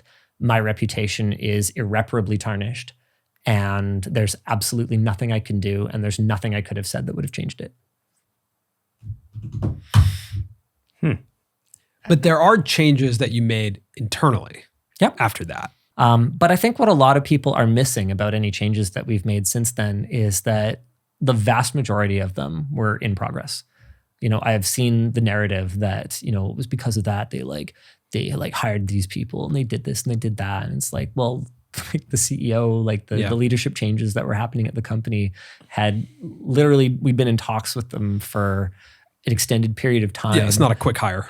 It's not a quick hire. Yeah. And he had already started at the job 4 months before anything happened. He had the wildest first quarter of employment ever. Yeah. It was crazy. When he made that video, and I watched that video, I thought about that because that was within 6 months, right? Yeah. That was within 6 months of working there. I was like, whoa, welcome to YouTube, my what friend. did I sign up for, man? You can see it in his eyes. You can see it in that. I know he's looking at the camera. He's like, he's a CEO that's having to address millions of people. Yeah. Yeah, it's pretty good. It's just such a fascinating entry to that job. Yeah. Yeah. Well, you can either take the heat or you got to get out of the kitchen, and you can take the heat. I guess he's still here. So one of the changes that I read about was you didn't watch the video, all the videos before they went out at that time. Is that right? No, you didn't. I didn't. Now you do. So it's a funny thing because this is another damned if you do, damned if you don't, right? Because half of the narrative was that I'm careless and sloppy and, I don't care about the product and it's just quantity over quality. And then the other half of the narrative was that I'm like a control freak and overbearing and I operate this oppressive workplace. And it's like, well, which one is it? Either I am like a micromanager and I'm like doing everything myself, or I am loosey-goosey and I don't care. I can't be both. It's kind of like, and I'm not going to name any names, but it's kind of like when you see political discourse where one day they're talking about how inept this person is. And then the next day it's a conspiracy theory about how they're controlling everything with their puppet master strings. It's like, well, these two things are actually mutually exclusive. They can't be. But in the context of being both.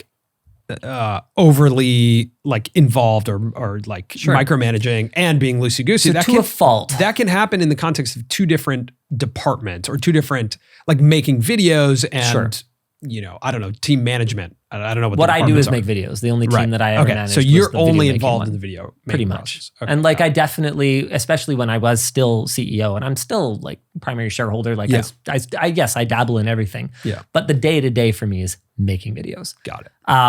And so basically,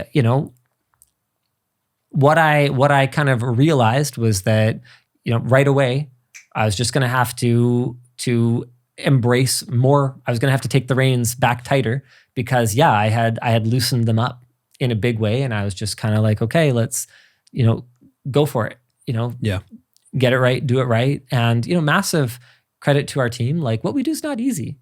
And I think this is something that a lot of people sort of struggle with. It's I'm not the one driving this hamster wheel. It's algorithmic, it's audience driven. I am sitting there on the front lines, telling the troops, we need to charge and this is the way we need to do it. And here's the battle strategy. But at the end of the day, they are only employed as long as we are uploading videos that are getting views.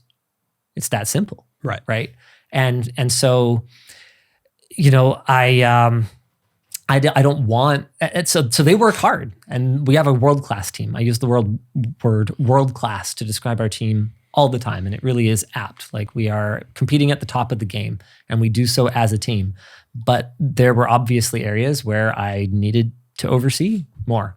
And I do think that I'm not right about every call. In fact, we were having this conversation on the walk here where Colton was talking about how frustrating it can be to deal with me and Yvonne sometimes because realistically, between the two of us, we're probably right 95 to 98% of the time when it comes to something because we've seen it before. We've seen everything at this point.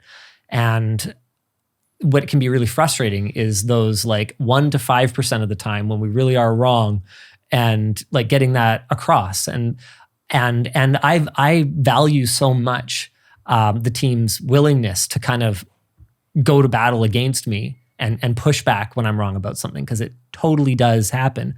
But in the case of the final review on the videos, I just had to kind of come in and go, okay, I'm just going to have to make a bunch of calls here. Yeah. And I'm going to have to go back to doing that and making sure that the quality of the content's tighter. And it's still not perfect. Nothing's ever perfect, but it has been better. What I find to be difficult when working with team on videos and edits is sometimes it's not even there is a right or a wrong. Oh, 100%. It's just a that's voice. what I like. Yeah. That's just, it doesn't even matter if That's it's what right I think or wrong. is funny. You know, perspective. and And it's, it's- I don't. Yeah. And it's tough to communicate that sometimes, that like what you're doing is not necessarily wrong and the way that you like to do it is right for you. I mean, none of that stuff was the problem. Yeah. The problem was when stuff was wrong. Right. Sure. Yeah. And there are still creative decisions that I'll jump into, or things where I believe that there is objectively a correct creative answer. Yeah. Like for instance, when we have a list of 3 things, I want 3 rapid fire cuts to those 3 things, not sort of an illustrative one of them that overlays over all of them. So there are definitely, you know, areas where I've jumped in and given a lot of feedback. But what I will say is, again, credit to the team. They're world class. I provide so much less feedback on videos today compared to when I first started using this Frame.io workflow to like annotate the videos. Yeah, I have an image of a doc here. Oh, sure. This doc at the top here. Is that kind of like laying out the rules of, Oh, where'd you get this? don't worry about it, man. Yeah. Did I send this to you? No. Oh, okay. Yeah, no, this is part of taking that annotation process that I was doing Yeah. and turning it into processes Got that it. can be part of training resources so that we won't run into the same things again. Yeah. So can you describe what you're Yeah, training so there? I wrote this because we had this visual that popped up in the lower third of a video that was basically just like a wall of text. And I basically went, look, a visual can serve one of 3 purposes. It can be reinforcing, so the viewer should process something from it while they're also listening. It can be supplemental, so it's there so that if they really wanted to, they could like pause the video and look Yeah. at it, or they could come back and look at it later. Or it can be entertaining. So that would be something that doesn't add to the information at all, a funny character Yeah. or whatever that pops in that's just like, hey, don't forget you're still watching a video. Just stop doing whatever it is you're doing on your main monitor for a second. This is important, right? One of those 3 purposes. And I kind of went, this is none of them. This is a dense wall of text that adds very little to what the host is saying. Nothing is highlighted, which makes it impossible to parse the important information in the time that I have to look at it. And it also isn't entertaining. So it's not number 3. And it just lingers there forever. This is not good. And I called this one visual intent. So figuring out what the intent of our visuals are. And so yeah, there's a bunch of stuff like this cool. on a doc like that. Yeah, I loved looking at this because I think that's been one of our biggest challenges is communicating some of this stuff into like frameworks for our own team. And that can be really frustrating as a team member. Part of the problem, guys, is that like I don't have formal training. Yeah. So where was I supposed to learn how to train this? This is just something that I intuited from doing this for 17 years or however long Sure. it's been. And I'm not trying to make excuses. Like, I should have built training docs and like built processes, like obviously, like any functioning freaking company, right? Yeah. But sometimes it's not obvious to me what's not obvious. And so it can take going through with a fine tooth comb and going like, oh, this was clearly not obvious to everybody. Like one of the things that I run into all the time is, hey, if you don't get a joke or if something doesn't make sense to you, say something, because a lot of the time you'll get people just going through their daily work and they kind of go, yeah, I don't get it, but it's probably some techno jargon thing that I wouldn't understand anyway. Nah. And I'm like, yo, that didn't make any sense. That didn't make any sense to anybody. And it makes it all the way through because people don't know what they don't know. And so it can be a problem at both levels. I don't know what I don't know, so I don't explain myself clearly. And they don't know what they don't know, so they don't realize that they actually did know enough and it was just jargon. It was babble. It was gobbledygook. It was nothing.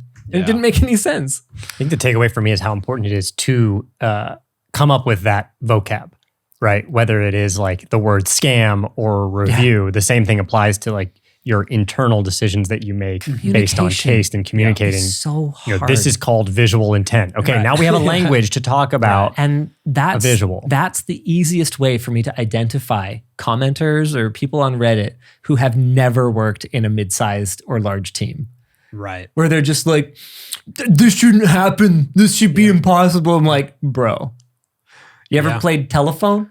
Right. It can totally happen. And it can even happen with everybody being competent, in good faith, working towards a common goal. Yeah. Which, let's face it, having all three of those things from every member of a team 5 days a week, 40 hours a day ain't happening. Yeah. Yeah, I will say, even for us with this podcast, we'll do quality control watches, and I will do some of them, and then someone else will do it, and they'll find things that I missed, and I'm like, yeah, okay, I swear I watched that whole thing, but I missed that moment. Yeah. I don't know what happened. You're experienced and competent, and you certainly have a vested interest. You care. Yeah. Totally. But we're all human. We're all human at the end of the day. So it's always it's comical to me to see the way that people will kind of spin these narratives that this could have only happened from malice. But I'm a firm believer in, I forget whose law it is. But it's like, never attribute to malice what can be adequately explained by stupidity, because this was another conversation we were having on the way over here, which is like, I was basically like, I don't know, people are kind of idiots. And Colton quips to me, he's like, yeah, except you, right? I'm like, yeah, no, I'm an idiot. Like, it turns out I'm also people. Like, we're all just like, we're kind of bumbling around, and we're doing our best. And humans we're messy, and we're careless, and we have bad days, and we have hormonal imbalances, and we have all of these things, right? The fact that humanity accomplishes anything is sort of a miracle, right? And so it's with all of that in mind that I try to kind of see the best, and I try to kind of assume the best. But I think there's a lot of folks that don't really see it that way. They kind of expect perfection. I'm like, okay, well. So there's about 90 people who work at Linus Media. Somewhere between 90 and 100, 105. I don't remember. Somewhere between 90 and 100. Yeah, we it's have varied a little. We have a disagreement that I think that's a big company. You think it's not a big company. Well, it comes back to the definition of words. Right. According to the definition of a small company, we are a small company. Anywhere from I think it's 1 to 100. It's kind of like a small company. So we're a small to borderline mid-sized company. Benchmarked against our company. Sure. Context between I would say the average YouTube channel company. We have a lot more larger company challenges than I would say the average YouTube company does. YouTube company. However, yes, not everyone works for the same company. Creator Warehouse has 24 people who work at it. Got it. That is for all intents and purposes, they are in a different building. They do different stuff. They work very closely with map LMG. out the companies and just how it all. Yeah, we've got about half a dozen people in accounting and admin. Okay. We've got about half a dozen people on the business team. We've got a couple people in HR. We've got maybe more than half a dozen on the business team, because there's the marketing guy, and Dennis does the creative sponsor reads. So it's all pretty small teams. The writing team, I already said, is like 8 or something like that. Logistics is 3. The lab is about another dozen, I think. Float plane is about a half a dozen. Then we have some developers that are not float plane. Creator Warehouse is a couple dozen, and that includes its own sub-departments. They have customer service, engineering, design, fashion, and then they have some administrative people too, some of whom are contractors. Am I missing editing? I'm missing editing. There's a dozen people in editing. Yeah. A minor detail. I'm doing a walk through the building right now to try to make sure that I catch everybody. We have some IT folks, a handful of them. And I'm so sorry to whoever I probably missed. I'm deeply sorry, but it's been a long day. And you are the chief visionary officer of the whole media group. Is that correct? I don't like the word visionary, okay, but vision, sure. Oh, chief vision officer. Chief vision officer. Okay, you're not the chief visionary. I would hardly call myself a visionary. Okay, got it. I run a YouTube channel and a screwdriver company. Let's get real here. I'm not changing the world. So what is the day-to-day of a chief vision officer? Basically, because I'm in multiple roles, I take on sort of an editor-in-chief role for Linus Tech Tips. Yeah. I am an on-screen talent. I try to set the stage, or set the direction for the rest of the executive team. At the end of the day, if I am not willing to stand on the stage at our expo, we're not doing it. right? Got it. Yeah. So like, yeah. we have to have alignment with sort of, what I think is a reasonable direction. The reality is I've been doing this longer than anyone else. So, if I can extrapolate the trend line from more data, in terms of where we're headed. But mostly I just do my job. I review scripts. I host videos. Got it. I attend exec meeting, maybe 1 out of every 3. What do you think? Yeah, probably about a third of the exec meetings. They'll like come up with the stuff. Like if a huge budgetary thing needs to be approved, they'll bring in me and Yvonne and make sure that as the shareholders, we're on board with it. We'll have conversations about like if we were gonna expand into a new product category, what would it be? I want to do cables. I believe very firmly that cables are a super broken space right now. I would love. You don't know how many watts it does. You don't know what data speed it does. The quality of the average cable that you buy on Amazon, because they've eroded the margins of their sellers so much with their exorbitant fees. Like I think the cable space is ready for a direct to consumer brand. So that's going to be something we're going to expand into. Cool. Yeah. And so that's the kind of stuff that I'll do. I do merch meeting where I'll go through and I'll look at progress for all of our products. And I'll pitch and people will pitch to me and we'll kind of talk through it. Yeah. Do you have an appetite for more scale? Like in the beginning, was it your appetite for hiring more people and building it bigger? It was more just like, I don't know. I feel like it just happens. Like, why do you hire someone? I guess we haven't in a while, but it's just typically when we just get more projects. Like I would say when we say yes to more things than we can handle. Yeah. Yeah. So that's okay. Got it. Yeah. Or you need, or when we get excited about something that we don't currently have yet. Yeah. Or you need skills that you don't personally possess. Yeah. I don't know a ton about material science. Yeah. I know a little bit. I took high school chemistry, but when we were looking at, how do we improve the materials and quality of our merchandise, we were like, yeah, we should probably like hire someone with a background in this, right? Yeah.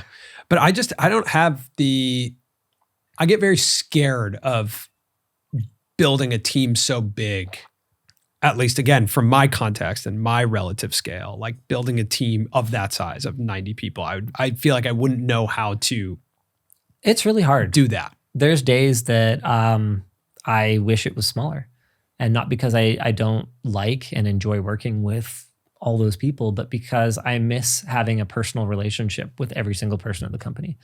And once you get past, I'd say probably about 25 to 35, it's not feasible anymore. Right. You can't be close with dozens and dozens and dozens of people. It doesn't work that way. We're not wired that way. Yeah. And like I miss it. And it's frustrating as someone who, does care about, putting out a quality product, whether it's a video or whether it's physical goods, right? Like not being able to have my finger on every single pulse can feel sort of helpless and like you're just sort of adrift sometimes. But you kind of have to trust people, and sometimes they're going to do a great job and sometimes they're going to completely fuck it up. And you've got to be ready to kind of roll with those punches and make changes and accept that what's that prayer? Give me the knowledge to something, and the wisdom to accept what I can't change. The knowledge to whatever. I'm going to look it up. Grant me the serenity to accept what cannot be changed, the courage to change what can be changed, and the wisdom to know one from the other. Those that is really good. Are words to live by. I like that a lot. Yeah. Not the first time I've heard it. Yeah, but good. But very good. I didn't make it up. I didn't make it up. That's literally ancient. That's just ChatGPT. Yeah. The Serenity Prayer. I don't even know where it came from. Is it a history of Protestant theologian Reinhold Niebuhr? What's the experience of having a CEO? Like that must feel new and different, and like having a leadership team that you're pulled into meetings, and like, is that fun for you that you're like, oh great, I get to There's been a learning curve both ways. I think that it's a team dynamic as opposed to like he's my boss or I'm his boss, because technically he's my boss and I'm also his boss. So there's multiple dynamics at play. And I'm a firm believer in reaching consensus. I think that whether you are higher or lower on a company org chart, if you don't have a consensus, if you don't all agree with the direction that you're marching in, ultimately you're going to have deserters. You're going to have people that are breaking ranks, and it's not going to be healthy one way or the other. So you've got to sell your ideas, whether you're selling them up or whether you're selling them down the chain.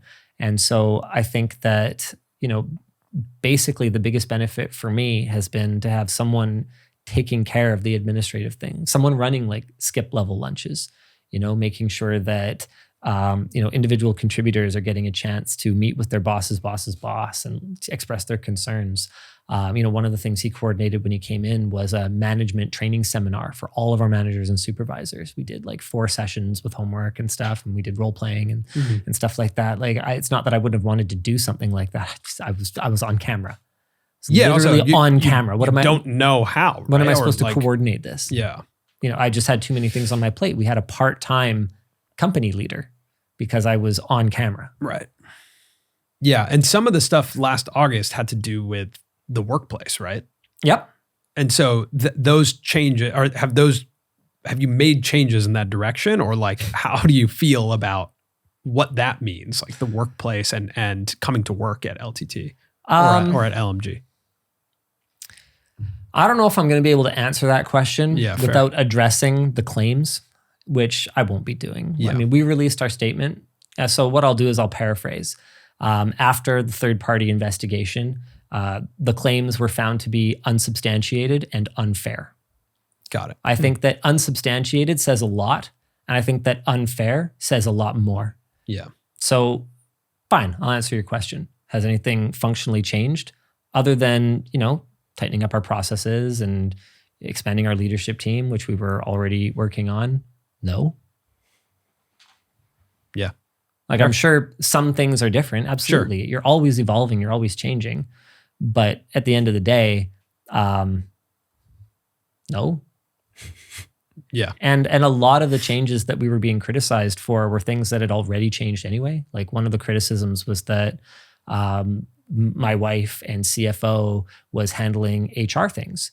And it's like, okay, well, that wasn't the case by the time the controversy blew up. We already had a dedicated in-house HR person, and for years prior had outside HR, like an outside HR contractor.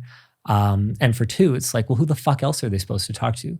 Like, at the end of the day, when something gets escalated, who do you think ends up dealing with it? The last stop within the company is the owner. And if it can't be resolved there, in the province of British Columbia, we have our Human Rights Tribunal, we have WorkSafe BC, we have a lawyer. Like, if you have a problem, you have lots of avenues. And so why wouldn't you talk to the owner if you have a serious problem? If the problem is with the owner, then I guess it's an issue. But I can tell you, Scout's honor, I will swear on my dead mother. My mom's alive. Okay. But the point is, I will swear on anything you ask that Yvonne has not created an HR problem. Sure. So she is a very valid person to talk to. I can also understand that people who are less comfortable in confrontational settings or even just non-confrontational, uncomfortable conversations would be challenged to talk to the owner of the company. And that is exactly why, for years prior to the controversy, we had HR resources available. Got it. Yeah. So that people have someone to talk to. That was really important to us. Yeah. But that wasn't new. Yeah. Wasn't new.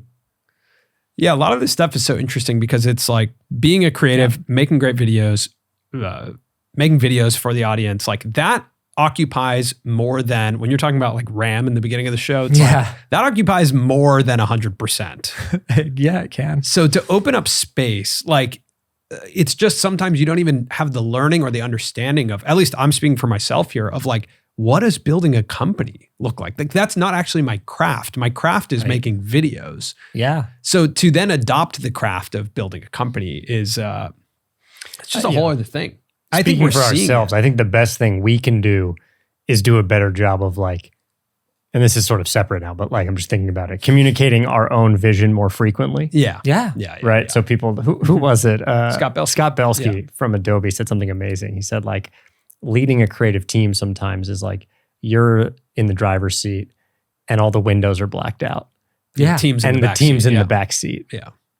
right? So they have no idea if you've made any progress. And what you have to do is make sure that you're communicating to them and telling them, hey, this is what I'm looking at. This is where we're going. Yeah. No, that's so apt. And that's why it always comes back to communication. Yeah. And it's really hard, especially when you don't have time because you're literally on camera. So to bring it all the way back to your question, that's, I'd say, the biggest thing that has changed from having an actual dedicated person in a leadership position. It also creates yet another layer between ownership and the individual contributors for them to go to for conflict resolution, which again is something that's really important to us. A lot of the creators we've spoken to on this show, they kind of fit into two camps. It's either I'm going to do this for the rest of my life until I'm 85 years old, or I've got a line of sight on when at least I'm off camera or how I'm going to move on to the next thing. Sure. And they may not say that on camera, right? That they've got like they're moving on. But what camp do you lie in? You've been in this for a while. Thanks. You're closing in on 2 decades. Feeling old. Yeah. I don't know. Sometimes it varies from day to day, hour to hour. I mean, I made that video. I'm thinking of retiring years ago now, right? None of that changed. That's as true today. I can't even watch that video because it's like, it's too real. It's like, none of it's changed, not a word of it. And so it's one of those things that I just kind of look at and I go like, I mean, I'll even have people internally ask me like, what are you even doing? Like, why are you even doing this? Like literally people who see the numbers, they know. They're like, why do you bother? And I'm just like... Meaning the company is doing well enough. Yeah. Without... Oh yeah, the rumors of like my mismanagement and being a terrible businessman or whatever are greatly exaggerated. They're just like, why do you still do this? And I don't know. There's always something. There's always like a new hill to climb. And it's exciting for me. We had someone on our creator warehouse team is welcoming a child and just moved into a new house with their salary that they make from Creator Warehouse Inc. How fucking cool is that? Yeah. Like literally we went from nothing, couldn't get a credit card. I couldn't get a credit card issued in my company's name for like 2 years. Even though we had revenue, we had profits, we had growth, it didn't matter. We were nothing, we were nobody. We didn't exist as an industry. Because this was 12 years ago or whatever, right? Or 10 years ago. To like people treat this like an actual company that you can go to today and then you can leave at the end of the day and you can assume that tomorrow morning the building will still be there and the lights will still be on. I have to say that I don't know if people, and sometimes I feel like my dad, because he was a business owner, but sometimes I come home and think, I'm like, do people understand how hard that is? That sounds like so dad-like to be like, we have the fact that the lights are still on the next day and everyone gets their paycheck. We have never been late on payroll, not once. I mean, same. But that's like, I feel like a lot of people take that for granted. Of course. That is a huge deal. Mm-hmm. Yeah. Like it's such a foundational thing to us as owners and as business people that we are providing that predictability. I don't have that predictability. Right. Like if I hit my head or something, I don't get anything. I just lose everything. I just lose my ability to make an income. I don't have a safety net. Right. I just have to get in there and do it. Right. That's the only option. And the ability to provide that to people is a point of pride. Yeah. And I think a lot of people don't really understand that or they don't relate to that. Mm-hmm. To answer your question, why do I keep doing it? I think the team is a huge part of it. It's so, we have, okay, this is pretty cool. We have our Christmas party. Is it this week, Colton? Yeah. We have our Christmas party this week. The Christmas party is a really big deal to me because our very first year, we had like an all hands meal where we like splurged. We got like fried rice with truffle in it or something. It was at CES in Las Vegas. And it was really exciting because like the show had gone pretty well at that point. And the first night we arrived, we'd eaten nothing but cheap chicken nuggets because that was all we could afford. And so we remembered that one meal that we had, that one splurge meal, and we made it an annual thing. And that turned into our company Christmas party. Our company Christmas party is very important to me because it's the time when we get to talk about, we get to kind of celebrate the growth and take a second to just not make videos. Yeah, you guys make a lot of videos. I'm so looking forward to that. And you guys made a lot more videos than us. And just have fun, you know? Yeah. And this year at the Christmas party, I've wanted this for a long time. We are going to have a Santa Claus. Oh, fun. Yeah, we're going to have a Santa because we finally have enough kids. Whoa. Oh, that's cool. To have a Santa Claus. Dude, that is crazy. So when we started the company, I was the only one with kids. And for years and years and years, I was the only one. But we're going to have like a veritable gaggle. So one of the people on the party planning committee went and got presents for everybody, for all the kids, and was like wrapping it in the warehouse the other day. And we're going to have like an actual Santa. We're going to do like Santa and Christmas presents. Dude, that's so cool. Party. So that's amazing. I'm stoked, dude. I'm like actually very excited. That's so cool. That's cool. Yeah. That's something that I feel like a few creators, YouTube creators, can actually probably share with you. Yeah. We got to Santa at our Christmas party. Let's go. Let's go. And not like in like a weird way. I think not like Elsa and Spider-Man Santa like caught role playing. I say that as like a cool badge of honor though. That like you started when you started and you're still doing it and you've built a company that can now support other people. Yeah. You know, how many YouTube creators really have been around for multiple generations? It's cool. I'd say another big reason is that like my work isn't done. People aren't informed in their tech decisions yet. There's lots more for people to learn. There's always, newcomers getting into the hobby. Tech, that's never ending. Yeah. It's never ending. There's always something fresh. There's always some new scandal. There's always some new bad value for people to watch out for. And then I think the last one is like, I don't even know who I am without being a YouTuber anymore. Like this one I say all the time, but people who don't know me, right? I'll bump into somebody at like a kid's birthday party or whatever, another parent. I'm like, oh yeah, what do you do? And they're like, oh, what do you do? And I go, I am a YouTuber. I don't say I do YouTube. I don't say I say I am a YouTuber. And it's something that I do reflexively. I do without thinking about it because it's not a job. It's a mindset, a grind set, if you will. It's a part of your being. It's what you live, breathe, eat, sleep. And I don't even know what I would think about in my idle time if it wasn't YouTube and videos and the audience and technology. Like whenever I take vacation, it's like my wife always quips about this, right? Because she'll be like, yeah, within like 3 days, he's like writing down video ideas and like tinkering with stuff because he just like can't. Yeah. I relate to that so hard.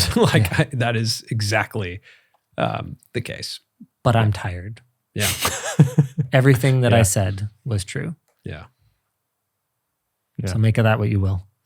Can you leave us with some predictions for YouTube in 2025 or what, like the creator economy, right? Like this thing emerged while we were all doing it because we were doing it prior. We started in 2011. Yeah. You started 2008, long before then. And then all of a sudden there was this thing. It's like, here's the creator economy. Yeah, it just kind of happened. It just kind of happened. Like someone coined creator economy and then we were off to the races. And it kind of feels like we're on the other side of that excitement level from the media and from the external VC money that started coming into the space. Yeah, I should have sold when I had the chance. There was probably a real opportunity. Oh, no, there was. Yeah. Yeah, I've talked about it. Oh, you have? Yeah. We got $100 million offer. Oh, well. What did that feel like to turn it down? Cool. Yeah, it does feel cool. Yeah, it felt pretty cool. I wasn't done yet. Yeah. But do you think about that now? Are you like, oh, wow, that would have been. Yeah, because I would have been like, I forget the exact timing, but like when the whole controversy thing went down, I would have been like not that far out of just like waiting out the clock and being like, see ya. But then the question goes again, what the hell would you do then? I don't know. Yeah, so I guess build I'll just computers. build computers for. Maybe I'd point a camera at it. Oh shit, that's just the same thing again. What type of company was interested? Was it a big media company? Do they own a bunch of companies? Yeah, they own other media properties. Yeah. Okay. And I do think those guys are probably still around, guys like that. Yeah. But I do think that the appetite is probably in a bit of a low point right now. Yeah. But I do think another wave will come. Yeah. I think everything's cyclical, right? Like you look back at the Revision 3 like Discovery deals that happened back in the day. Yeah, It was yeah, like, yeah. crazy money's coming in, like acquiring YouTube channels. This will never happen again. Right. Like Maker Studios and all Yeah, that stuff. And no, it's totally like still coming in. I mean, the reality of it is there's an ever growing population of people who have more money than they have knowledge about how things work and are just looking for places to park it and grow it. Yeah. And that global trend is not reversing anytime soon. So no, I have talked myself completely out of this. I think money is absolutely not going to stop pouring into the creator economy. It's just a matter of like what form that will take. But what you've done of like, here's this big media property that's reaching a Super Bowl sized audience once a month, and then we can build a product company next to that and other companies next to that. That's the thing that I think is like, I don't think a pure play YouTube channel, maybe I'm wrong, is investable in and of itself. It can be capitalized in different ways. Yeah. But investable, I think, is harder unless there is something scalable attached to it. That like, look, if you are gone tomorrow and there's an investor there, they could continue building the media properties and building the product companies. Yep. And they would have a path to a lot of success. I think they could. Yeah. I think they could. But it's exponential with obviously having a host and having you there and like having a face to it. I think that you could, I mean, we're off our exponential path. I'll tell you guys that much. We've been linear / flat for a few years now. But I do think that like a creator company could be investable, but only like to a point, because your relevance can only go parabolic for so long before everyone succumbs to, I call it the curve, that's the natural life cycle of the online celebrity. Yeah. But yeah, no, I think you're probably right that once you reach a certain point, it'll flatten or it'll go linear, and there's only so much you can do unless but that's why you see, whether it's like Chamberlain coffee or whether you see like people building screwdrivers or stickers or, whatever, right? Ultimately finding other ways to diversify your business and reach a broader audience than your personality alone can attract is the only way. Yeah. Dude, thank you so much for spending this much time with us. Oh, no, This you was guys. really Appreciate it, fun. man. Cool. Really appreciate it. And hopefully we'll come up to Canada soon. Oh, Never been to Vancouver. I want to come spend a day working for Linus. That'd be great. Oh, you're more than welcome. That would be fun. Don't come in any season other than the summer because it blows. I want to sit in the writer's room. Yeah, I want to feel it out. Yeah, sure. Yeah, you're more than welcome. We're an open book. You wouldn't be the first to just come in and be a fly on the wall. So Cool. Awesome, man. Thank you, dude. My pleasure. Enjoy Santa. Yeah, I will. I might sit on his lap. That is exciting.